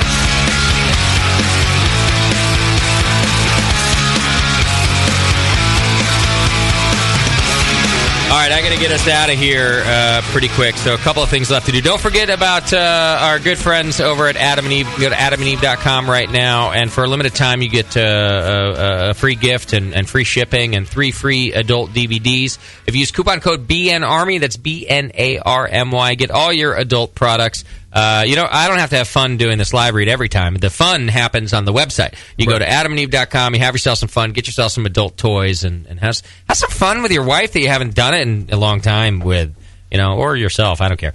Just go to adamandeve.com, use coupon code BNARMY, that's BNARMY, free shipping, 50% off just about any one item, 3 free adult DVDs, and then a gift, and a great gift. So go check that out. Yeah, I got to go. Where do you have to go? What is this? What is this? This is unusual for you to have. He's like a giant I'm announcement. skipping feedback. I got a call to do, and then we're out of here. Wow. I got to go kill my dog. Oh, no. I got to go home. Like your homie? I got to go take out Walker. Oh, wow. Really? Yeah, not my homie. I got to go home, and it's time. And I've been putting it off. I didn't put it off. He got sick over the weekend. He's hurting. There was no other way. I couldn't do it today because I was like, I can't do it before the show. I have to do the show. I couldn't get out of the show because I'm leaving and we're skipping. So I'm like, can we? Luckily, Schumann's fiance. I don't know if you guys know this. Schumann's like hitting the lottery over there. She's a veterinarian. You're hitting the lottery too. She's a wonderful young lady. By proxy. She came. Oh yeah, seriously. She came over yesterday and helped me with the help evaluate my animal. And I was like, listen, she had offered to come do it, so I don't have to take him to the vet. And he lays on a metal table and the whole deal. And I'm like, fuck. Can we do it late night? Like, can I do my job and then come home and deal with it? And she said yes. But I got to get home. I got to do the thing. So I don't. I've been just keeping it out of the show because I felt like we were having a great show. Yeah. And then, but now I'm looking at the clock and I'm like, do you have to do it, or are you taking it to her? She's coming to my house. Okay. We're gonna do it. It's the same way it went down with the biscuit, and then you the dog goes into a black bag, and she's a wonderful young lady. She's gonna take the dog and do the thing. The cremate. I get the box back. Who's going to cry? The crying bet is between you and Tasty. I don't know who's going to do it first. Well, on the show, right. Like right now, it's Tasty. Like both. I have the camera I am a little on bit him desensitized. I have like a zillion Facebook followers. Of course you do. I see 4 or 5 sad pet pictures every freaking day. Right. Please don't put yours out there. Okay? No, I won't. It's a real personal thing for you. It is. And it should be for everybody. Yes. I mean, I don't. It's not me. I kind of. I shared some of the biscuit pics. I think because. Sure. But yeah, because you were more emotionally fragile back then. Yeah, definitely. Now I'm more of an emotional void. Yeah, we can all aspire to something. It's not going to be easy. It's going to be a mess. I know it's going to be a mess, which is why I was like, look, just give me till after the show. Let me do my thing. Luckily, Nikki's a wonderful young. How did Schumann land a? I have no. You know what? Idea. I'm thankful we have a good network going here. I had to call her this week too. Oh, you did? Not to kill my dog. Oh, that's good. My dog did eat. Oh my gosh. So April Fool's Day, I came home and Sam's like, so Mojo might die soon. Oh no! He ate some decon. April Fool's. Oh wait, is that rat poison? Yeah. Mouse poison, yeah. Wait, April Fool's, but wait, he really did eat decon. Oh! That's not April Fool's. That's not how April Fool's works. No. What was Nikki's advice? Oh, we just Kill had to get Sam. a prescription for vitamin K. And have his blood tested for coagulation. How would ketamine help? I don't understand. Listen, ketamine always helps. I just want to point that out. Oh, with animals. Yeah. So Nikki's great. She came over yesterday. Great. She did her thing, and she did everything but tell me it's time because she doesn't. That's not her decision, and it sunk in for a couple hours. A couple hours later, I called her. And I'm like, I'm pretty sure you were helping me realize it's time. Can I take you up on your offer? Like, I don't want to take the guy to the vet. Guy can't even walk right now. He can't get out of it. It's a whole thing. Aww. I'm like, can I just... And she's so great. She said, whatever you need. And I said, I got to work tomorrow. Can we do it after work? Yeah. Whatever you need. Are you going to change his name to Layer? It's such an ironic... I'm texting friends today. I'm like... they're like, why? What's wrong? I'm like, Walker can't walk anymore. And every time I'm like, what a fucking... But that is kind of like, at least you can, It's like the last joke. Yeah, he's like giving you a laugh every time you have to tell people about it. You're right. I feel like I look over at him as he's laying miserable on the floor, and he's like, that's my gift to you, bro. Yeah. My shitty name. Big, sappy eyes. Poor fucker. Looking up at you going, why aren't you taking care of me? He had a rough time. I mean, he wasn't ever that comfortable. The whole time you had him, right? He was never a dog in pain. Yeah. I inherited him at about 6 years old. He's about 10 or 11 right now. He was a dog in pain. Still a happy guy. But now he literally can't walk. We're carrying, he's shitting himself. It's a mess. He'd want it for himself. Okay? Just know that. He'd want it for himself. I agree with you. And that's how I came to the decision. Like, look, he's not happy. If you're going to transfer your emotions to him, transfer your intellect to him, too. Yes. And he would choose to go. Maybe he likes smart maybe advice, he's half Tasty. German and likes shitting on himself. Maybe he's like, I've been waiting He's for a this. Scheisse dog? Yeah, I've been seriously waiting for this. Don't you dare pull me out of this now. And I can't. So he shit himself, and I can't. Riggs, just hang on, buddy. Yeah. You're going to get a great segment. I can't touch. I throw up, like with puke and the poop. So poor Kate is like wiping this dog's ass for me. Like I'm patting him on the face, right? I'm on the other end so that he's comfortable. Gagging. Because I will throw up on his butthole. Like I can't. So might go back in. That would be weird. Poor Then Kate, shit out your vomit. the wonderful woman that is Kate, is wiping my poor dog's ass. Aww. She is a saint. Did you ever get the realization that in like 40 years she's going to be doing the same thing to your ass? Thanks, JP. That's awesome. I don't think Nikki, it's 20 that years, black maybe. bag again, man. I did. I was like, see, she's the one. She's the one. Because you got to worry about that. My butt's just as hairy. It's the same. Hey, Riggs, how's the opening of Ohana going? I'm so sorry for the introduction. After some dog poop madness right there. Yeah, I did. Now I asked Riggs to call. I asked Riggs to call in because he's a longtime listener and works now for Ohana Brewing Company, which is brand new down in Southern California. And you came all the way up for our winter brew fest, and then I saw online that you guys are opening your tasting room officially, and I just wanted a quick report. What's happening? Hey man, yes, we had our opening day today. I've been here all day. Great show of support from a lot of friends and family and a lot of people in the local community. It was popping. It was packed all day long from open till we're just about closing right now. We still got about 20 people in there. Don't want to go home yet. That is but that's awesome. a good thing. That's definitely a good thing. I'm proud of you, Riggs. Thank you, sir. So I expect good things. I know your beer was a hit, and I thought it was fantastic at Winterfest. So thank you, sir. Make some cash, man. Make some cash, Vato. That's how we got to do it. You can make a Who's This wheat beer. All right, give us the website so that people can find information about the tasting room. Okay, www.ohanabrew.com. OHANABREW.com. Only two W's. And what city is the tasting room in? HTTP, semicolon, // First you turn on your computer, and then you could open a browser. I like to use Google Chrome, but you could use Safari. And then... It's the WW. What city, Riggs? City of Alhambra, SoCal. Dude. There you go. Wait, what were my proxy settings? Congratulations on your opening, and I hope Go to see it. 128.69. I hope to see it in person soon, brother. Cheers. I got to go kill a dog. All right. Oh my God. Happy thoughts. Who's this? Who's this? He's going to relieve the dog of its misery. He can't get through a Riggs call without that. That Riggs call was brought to you by our good friend John over at Beer Law Center. You can go to beerlawcenter.com. John's the guy who handles all our trademark bullshit, like when stuff comes... For example, someone was handing out hop grenade stickers at a beer fest this last weekend. Really? My guy's John. He takes care of that shit. You can go over to beerlawcenter.com. And John's a good guy. He loves beer. He's a beer guy, and he specializes in trademark law. So you pro brewers out there who are getting into all this bullshit, go see my friend John. BeerLawCenter.com. Check it out right now. It's not Beard Law Center. No, right? no. That's different. Different sponsor, in fact. That'll be Same guy, different segment. Coming up next week. John doesn't demand ridiculous amounts of money from the people he speaks to on your behalf? He might. No. Actually, John's even more reasonable than I am. When we go through stuff, it's hard to explain, but he really has our philosophy. He is not sue happy. He believes in contacting people with like a reasonable voice first, not some like enormous long legalese letter.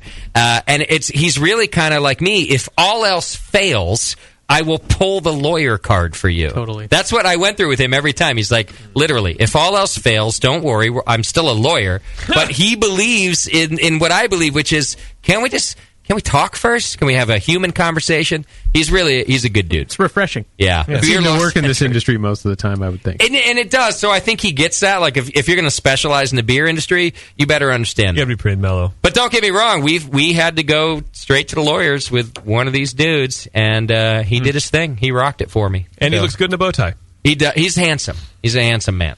I think I'm going to hang out with him for a beer or two at CBC. So he's going to be there. Great. Yeah. Oh, nice. Cool. Look for him. His name's John. Just ask around. Yeah. He won't have a beard, so you can point him out pretty easily. All right, who won the Twitter game? I don't know. You want to go through the things, or you just want me to choose one? Yeah, go through them. All right, Brad Winchester. So keep in mind, this was if you had to make a piece of homebrewing legislation, what would it be? Brad Winchester wrote, "Beer making ingredients and equipment would be tax deductible." I kind of like that. Yeah, Tony Kamardianian says, like any other hobby, I can make as much as I want, share it with whomever I want, and even sell it. Scott Pierre writes, if you don't use a proper starter, you are sentenced to a caning by Pope Jamil. Brandon Zeddies, who wrote our nice Brewcaster Challenge music, says, make the brewers take an exam to make them realize what good beer tastes like. I like that. Wayne Perry says, new law that states you must actually homebrew to operate a beer internet radio station thingy. Oh, I do not support that law. Ouch. Snap. Ouch. Effing Beer says, distilling. Everybody, quote, not me, is doing it anyway. Brad Joyner says, I want to be able to brew beer in a bathtub, but it's strictly illegal. And then Andrew Long says, making it legal to sell to my family and friends. This isn't the cheapest hobby. Lol. Brandon Zeddies is our winner, ladies and gentlemen.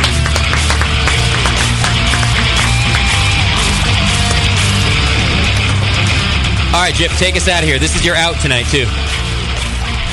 Okay. We're off next week. I'll be at the Craft Brewers Conference. We are bringing you the World Beer Cup Awards on Friday at 7:30 Mountain Time on our live stream page. Just go to thebrewingnetwork.com/TV. You can watch all your favorite brewers. Let's do the lyrics, and then you can do your thing. How's that? I love it. I love that thing. All right.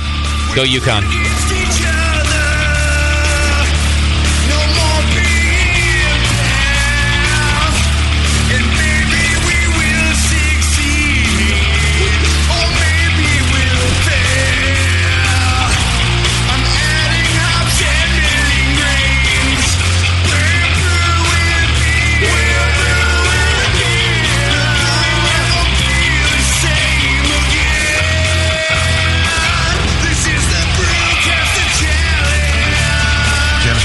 Thank you to our show sponsor, More Beer. You can get absolutely everything you need to make great beer at home by going to morebeer.com. JP is giving away 1,000 million kisses. Get some for yourself and follow him on Twitter at Major Jip. For some good beer insight and homebrew info, follow Nate Smith at Nathan Homebrew and Mike McDowell at Tasty McD. Production director on this session has been Push Eject. Tonight's show has been produced by Scott Moskowitz. JP was drinking a homebrewing IPA and not having a seizure about it. Your chat mod and long distance runner was Bevo, and your host was Justin Crosby. Be sure to find the Brewing Network on Facebook, Twitter, and now Instagram.